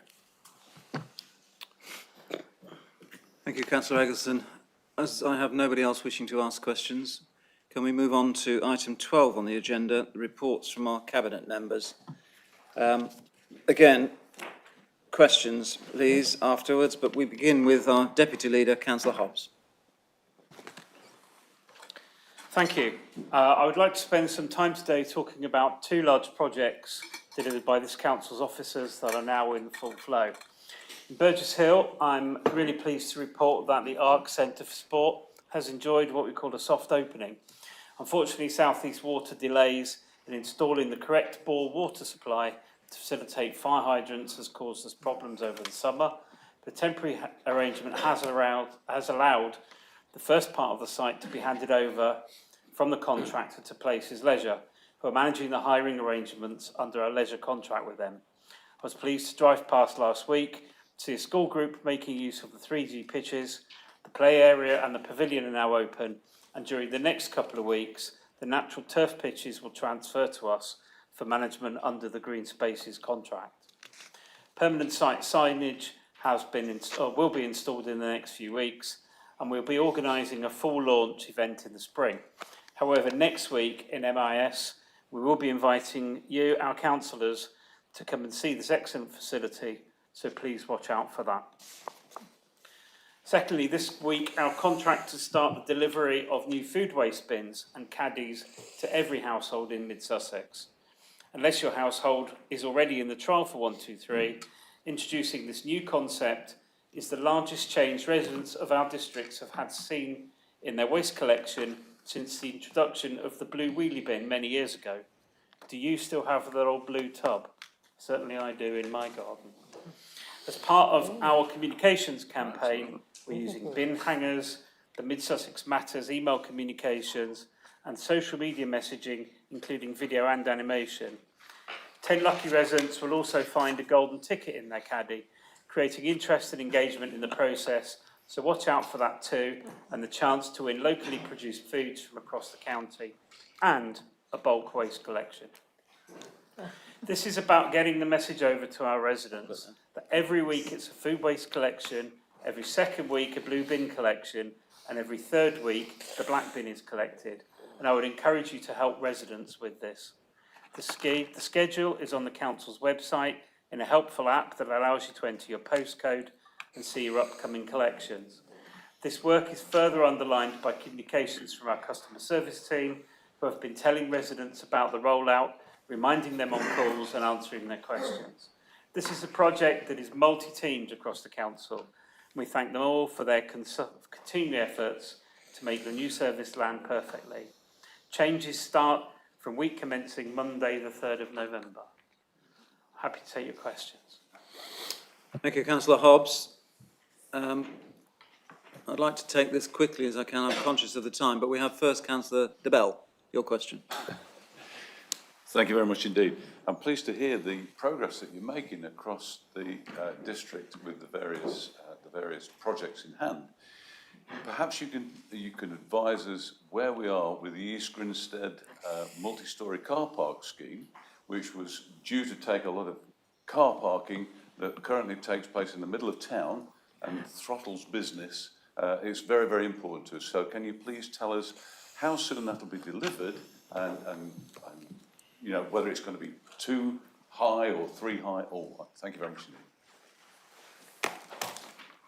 Councillor Hobbs. Thank you for your question. The subject was discussed of the multi-storey car park at Cabinet, and the decision was taken not to proceed with the project some months ago. So, and simply on the basis of its unaffordability, the fact that we would have to close the car park for a number of months, massively disrupting business in East Grinstead whilst the work was undertaken. So I'm sorry if you've missed that news, but the decision was taken a while ago. Can I come back on that? Quickly, Councillor de Bell, please. Thank you. This is very important to the people of East Grinstead. I mean, they don't like to be seen as just a cash cow because of all the charges that have been increased for car parking, as you know, and money spent elsewhere. It is very, very important to the people of East Grinstead. I'm sorry I have missed that. There was a report put out on it, was there?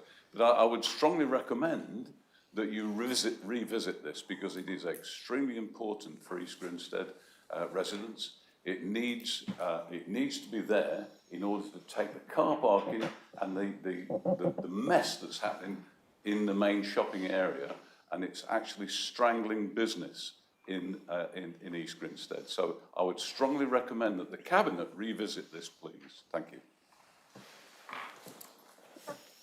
Thank you, Councillor de Bell. Next, I have Councillor Ellis. Thank you. If I could please ask, at the last council, I did ask a question. I asked, could you seek if we could have green heritage flag for Beechhurst?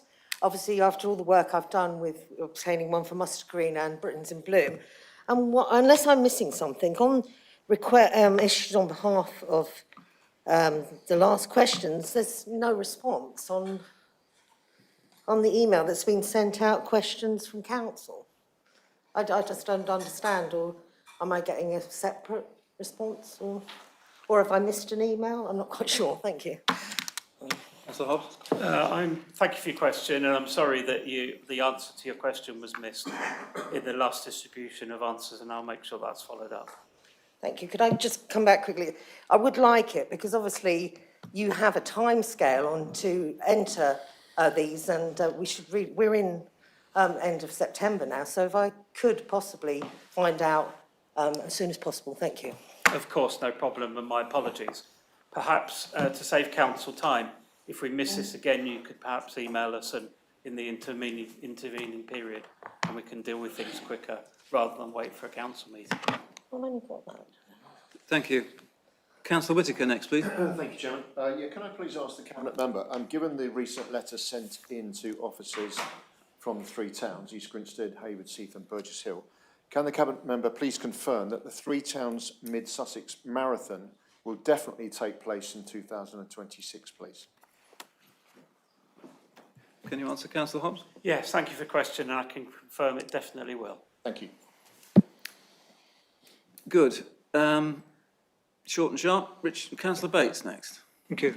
Quickly, Councillor, is that I did have my bin delivered this morning, and there was a small group of residents, and we came to the conclusion that not many people were very interested in this food waste scheme. But the question being is that the operatives were very informative. They said that there were better containers being delivered in other districts, and that they were not delivering anything to flats. And I didn't actually get a golden ticket in mine. And just quickly, just to say, this topic was discussed on Politics Live at lunchtime, and a couple of points that came out interestingly. We just want questions, Councillor Bates. The questions being sharing of bins, and that we need to create a recycling industry. I don't know whether you want to say anything, Councillor Hobbs. Thank you for your observations. Unfortunately, had you received the golden ticket, you wouldn't have been eligible to win a prize. But hopefully, and this is a message for all the district councillors here, if you do win the golden ticket, please pass it on to your neighbour and pretend you never saw it. Thank you. I think there might be a criminal offence there, actually. But let's move on. Councillor Belsey. Thank you, Chairman. I know Councillor Hobbs didn't mention it in his report, but it was great to see all the work that's going on in Mount Noddy today as well earlier. So fingers crossed that will be finished soon. So thank you for that. Just at the last meeting, we did discuss pond management, and you were going to have a look at the pond management policies. And I think we were in particular looking as well as a robust plan for Moat Pond. Just wondered if there's any update on that, please. And if not, what timeline are you working to for those? Thank you. Councillor Hobbs. Thank you. I think for the benefit of time, I'll get back to you in writing on that one. Thank you. And finally, Councillor Mear. Thank you, Chairman. Great to see you sitting there, controlling very well, very smoothly. Just get on with it, please. If I may ask, this is regarding the play area, Chaffin's Close, Saxby Road in Burgess Hill. It's been closed for several months. A resident raised concerns, so I raised it with the council. I was told there are financial implications and it will be talked in the next budget and all that. But when I raised it again via a colleague, I was told that the reason why it was closed is because some of the equipments are broken and it's on order. It will be. So do you have any ideas or any information that I could pass it on to my resident when this will be reopened and when will the equipment will be reinstalled as well? Because I am getting emails and follow-up as well. If you could kindly let us know so that I could pass it on. Thank you. Councillor Hobbs. Yes, thank you, Councillor Mear, for your question. Again, unfortunately, I knew nothing of this until you've raised it now. So do feel free to raise things between council meetings to me in email, and I'd be happy to take them forward on your behalf, just as you do for your residents. I will come back to you in writing on this particular site. Thank you, Councillor Hobbs. Can we move on now to our next councillor member for Finance, Revenues and Benefits? Councillor Hicks, please, your report. Thank you, Chairman. I'm pleased to note that Revenue and Benefits continues to perform well with collection rates above target, and although some difficulties remain with timescales for processing changes in circumstances for housing benefit and council tax support claims, a new system to resolve the backlog was put in place in August with the aim of resolving this issue. With the delayed annual autumn statement due from the government on the 26th of November, the outcome of the fair funding review is not likely to be known until the middle of December, by which point the draft corporate plan and budget were being prepared. It therefore remains difficult to predict the outcome of the review, other than, as has been stated, a significant reduction in funding, but we're particularly concerned to note what transitional arrangements there are. Over the summer, responses were made by the Council to consultations on both the fair funding review and on the administration of council tax. Council's response highlighted the need to ensure traditional transitional protection for authorities, seeing a reduction in funding, and to press the case that core spending power should not reduce in cash terms after changes to the funding formula and allocations are implemented. Other points highlighted the need for government funding to properly take account of population growth and to incentivise those authorities like Mid Sussex who achieve their affordable housing targets or that bring new businesses into their area.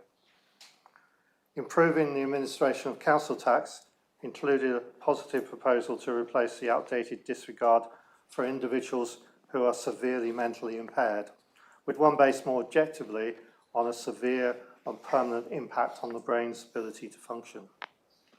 The Council's submission also highlighted areas where the administrative process could be simplified by removing unnecessary complications for claimants and councils. I'd be happy to take any questions. I have nobody indicating they'd like to ask a question.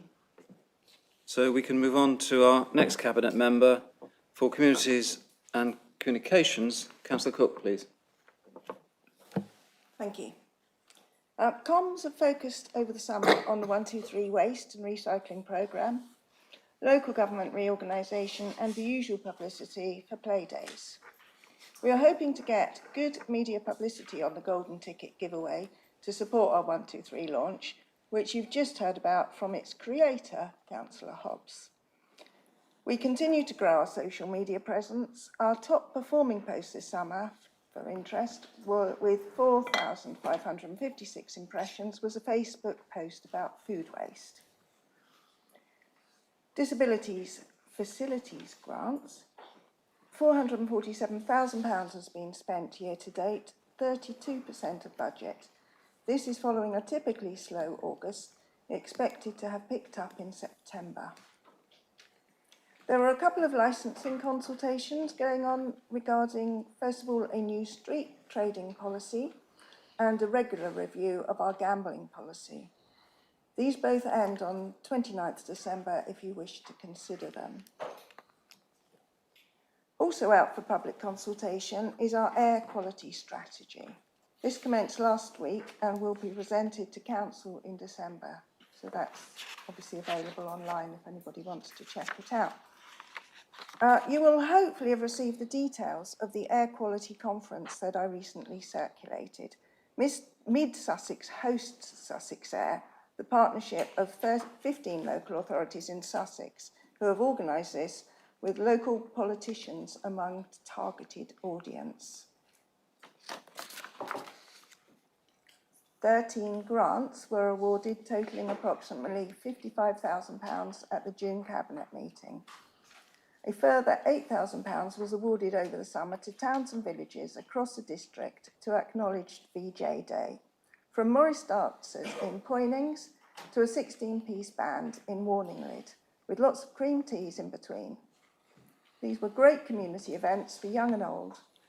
From both categories of community grants, unsuccessful applicants have been signposted to various alternative funding sources. Finally, back to play days, an indoor event will be held in each of the 3 towns in the October half term, following on from 10, as always, successful events across the summer, outdoors in our towns and villages. Thank you. Thank you, Councillor Cook. Once again, I don't see anyone wishing to ask any questions. So I'll move on to the report, please, from our member for Sustainable Economy and Housing, Councillor Gibson. Thank you, Chairman. I was prepared for this one. Work is continuing on the Business Improvement District in both Haywards Heath and East Grinstead. The feasibility study in Haywards Heath has been completed with a positive outcome, and the work is now progressing into stage 2. This will be undertaken in consultation with the business community and culminates in a ballot to confirm the establishment of the district itself. The council is supporting the development, but the scheme will need to be funded by the businesses. Work is at an earlier stage in East Grinstead, and I attended a public drop-in session on the town centre improvement plan earlier this month. This will inform the business improvement district work, the feasibility study starting next year. Ideas currently range from better signage from from the railway station, which I think was something highlighted by Mark Steele, to a one-way system for enabling partial pedestrian of the high street and a larger area for events and for dining out. I also favour full pedestrianisation for weekends with rising bollards to close the high street and part of London Road. Rising bollards would have the advantage that they would also counter the abuse that the current traffic marshals have faced. Many of the public responses highlighted parking issues, and that highlights the need to complete the introduction of AMPR and signage in the area. The move to exit-based charging will better enable data on car park usage to be gathered, and certainly signage will direct traffic to where there are spaces. I think it's a record. 84 planning applications were determined by our planning team in August, including 4 major sites. It seems that hardly a week passes without the Mid-Sussex Times running yet another story on an application for 100 new homes somewhere in the district. The slowdown in house building reported nationally seems to have passed us by, although we are monitoring completions, and I expect to be able to report the figures for 24-25 shortly. There will, of course, be no new homes bonus to soften the blow of development in that year or to ease the finances of this administration as we negotiate the fair funding review. There continues to be severe pressure on our housing team. Active homelessness cases rose above 200 in July, with 100 households in temporary accommodation, including 1 family in bed and breakfast. Despite these pressures, the team continues to meet our key performance targets, and they should be applauded for that. No families in bed and breakfast temporary accommodation for 6+ weeks, no 16 or 17-year-olds in bed and breakfast accommodation at all, and all rough sleepers accommodated by the end of the month. Much of this is down to our work on homelessness prevention, with officers visiting food banks and other organisations, providing mediation services to avoid family breakup, and the use of discretionary housing payments and other sources of funding. Finally, I'm pleased to say, and the Chairman will be very pleased to hear, that we've committed to the next round of the STEM Challenge, funding the next round of the STEM Challenge, which will be launched in this chamber on the 28th of October, when the precise challenge will be announced. The funding will provide for 10 schools to take part this year. Challenges in the past have involved building model cars, hovercrafts, and, as you heard earlier, drones. I look forward to what's in store for this year, constructing an operational anaerobic digester to complement our introduction of food waste collection bags. Thank you. Thank you, Councillor Gibson. Once again, I see that there are no members who wish to ask questions. So we can move on to item 13 on the agenda, motions on notice. I have a motion which has been amended, and I'd just like to say that this is proposed, I believe, by Councillor Casella, seconded by Councillor Belsey, and I should confirm for the record and for members present that under Rule 13.7 of the Council Procedure Rules, a motion which has been given can be amended and published on the papers and tabled to members. This has been done. You should have a copy of it, I think, in front of you, with the track changes in red. I hope everybody has that. So can I invite Councillor Casella, who's proposing the motion? I would like to propose this motion, and we are happy to accept the minor amendments suggested by the leader. May I start by saying that this motion is not intended to score political points, neither is it intended to start a debate on the rights of wrongs or immigration, whether it be legal or illegal. Copthorne residents feel that the prolonged use of the hotel for asylum seekers, refugees and immigrants is having a negative impact on the village for the following reasons. The loss of tourism to the area is impacting the local shops, pubs and restaurants. The hotel was and can be again a major employer, especially for young people seeking local and first-time jobs. Protests, which are ongoing, have drawn people out of the area to attend, and some of these people have been aggressive and caused local unrest. There's a lack of social cohesion in the village caused by a lack of integration. It seems that there is a disproportionate amount of hotels in the area, and a large number of people are in the hotels in comparison to the population of Copthorne. This leads to an extra strain on our resources. For the last 3.5 years, we have lived in an information vacuum, with repeated requests for information being ignored. Sadly, when there's a gap, people fill it in with information that supports their own agendas, which is again causing unease and division within the village. We appreciate that to some extent Mid-Sussex hands are tied, and it is a problem localised to a small part of the district. However, we request that you investigate ways to help bring our community back together. I hope that you can support the motion. Thank you. Thank you, Councillor Casella. I understand Councillor John Belsey wishes to second the motion. Would you wish to speak now, Councillor I'll Belsey? reserve my right to speak. Thank you, Chairman. Thank you. So, ladies and gentlemen, would anybody like to speak on this motion? I see Councillor Cook. Councillor Cook? Yeah.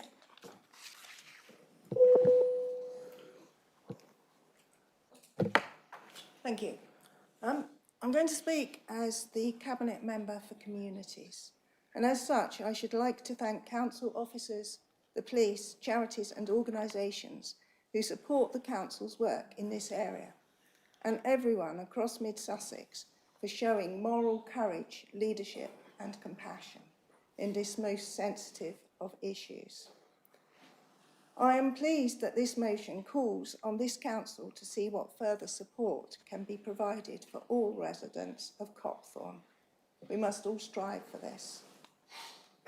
It is also important to note that tonight's motion builds on the commitment this council made exactly 5 years ago in September 2020 to support refugees, and I quote, "Notwithstanding differing views, anyone engaged in discourse on this issue has a responsibility to treat the people involved with dignity, compassion and respect." I have noted out some figures about when this problem started, what various governments have done to try and alleviate and what they're continuing to do, and that fortunately the use of hotels is being reduced and has reduced by 42% after the last 2 years. But I won't go into all that because I know we're not trying to make it a political matter. We're just trying to do the best for the residents of Copthorne and throughout Mid-Sussex. Thank you. Thank you, Councillor Cook. Councillor Phillips. Thank you, Chairman. Yeah, I want to emphasise that this is purely based on the economic effect this is having on Copthorne. It's a major employer for youngsters and first jobs, or has been in the past, for first jobs for youngsters in the village. And in addition to the hotel, there was, prior to the hotel being closed, a gym there, which wasn't just a gym, there was a bar, there was a kitchen as well, and it was a major social hub for the village. This has disappeared. People are now going from the village over to East Grinstead, to Crawley, to use the gyms, and it was, as I say, it was a very major social hub, and this obviously has disappeared. And we would, in time, hope that when the hotel gets back to normal, we would see this rebuilt and become restored to its former glory.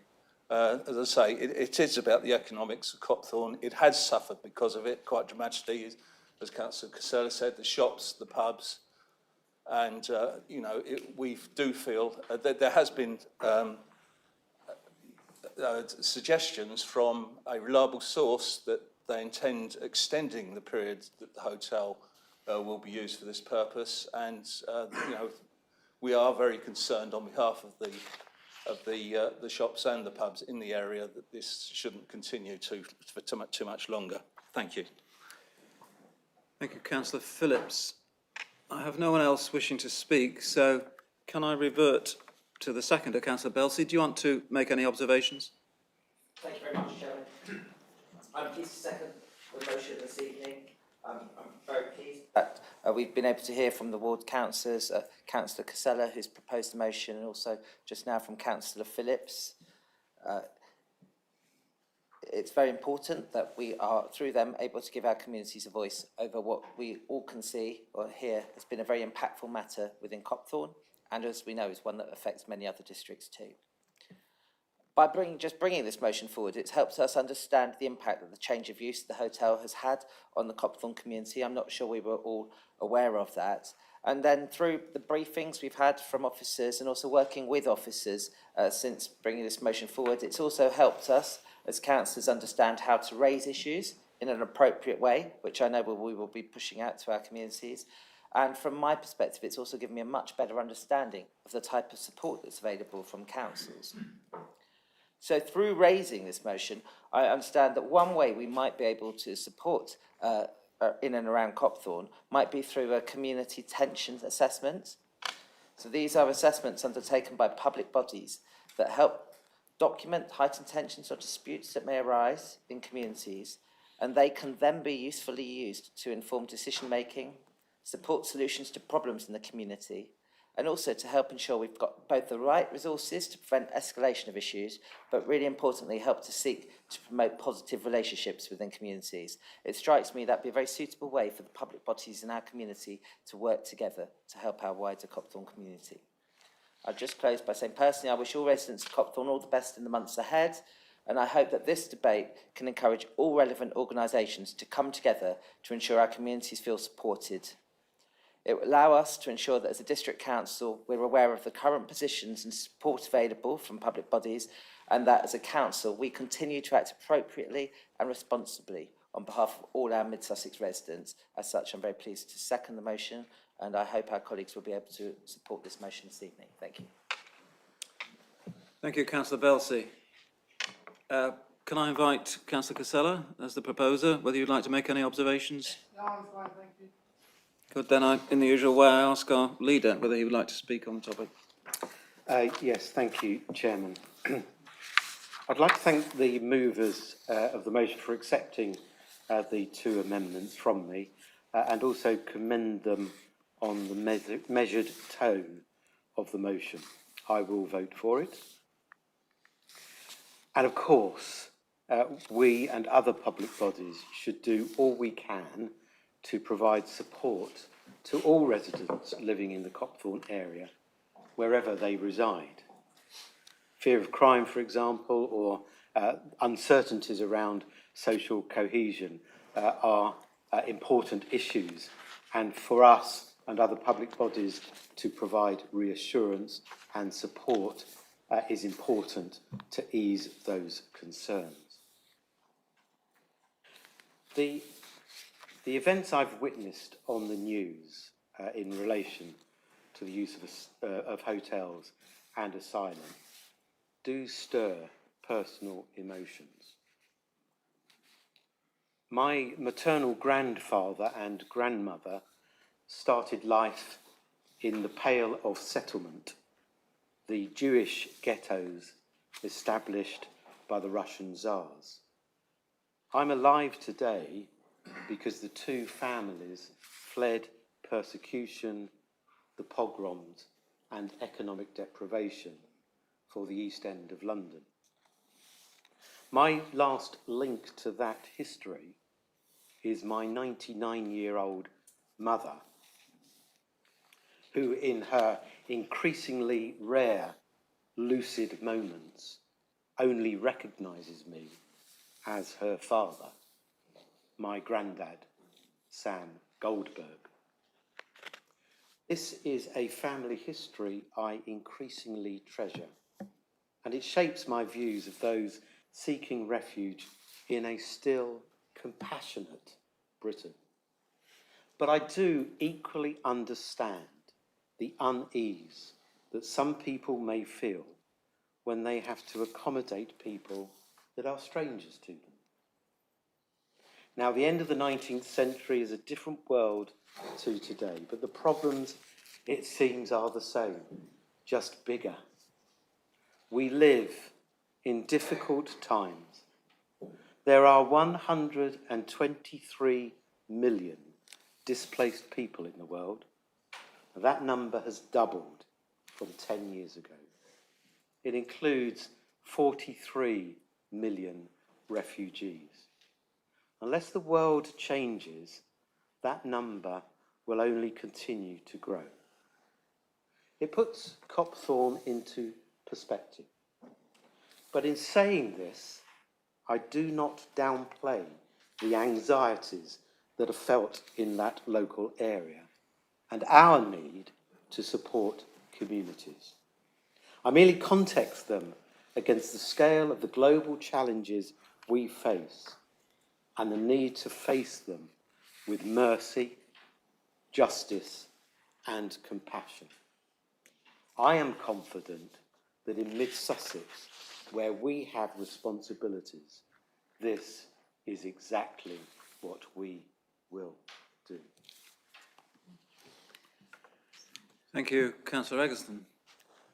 Ladies and gentlemen, can we now move to a vote on the motion that is at item 13, that's the amended motion tabled today.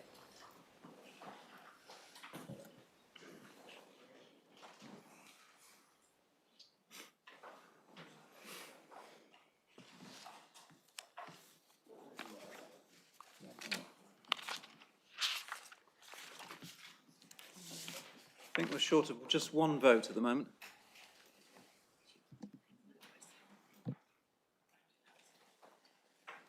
Could you check your screens to see they've turned grey?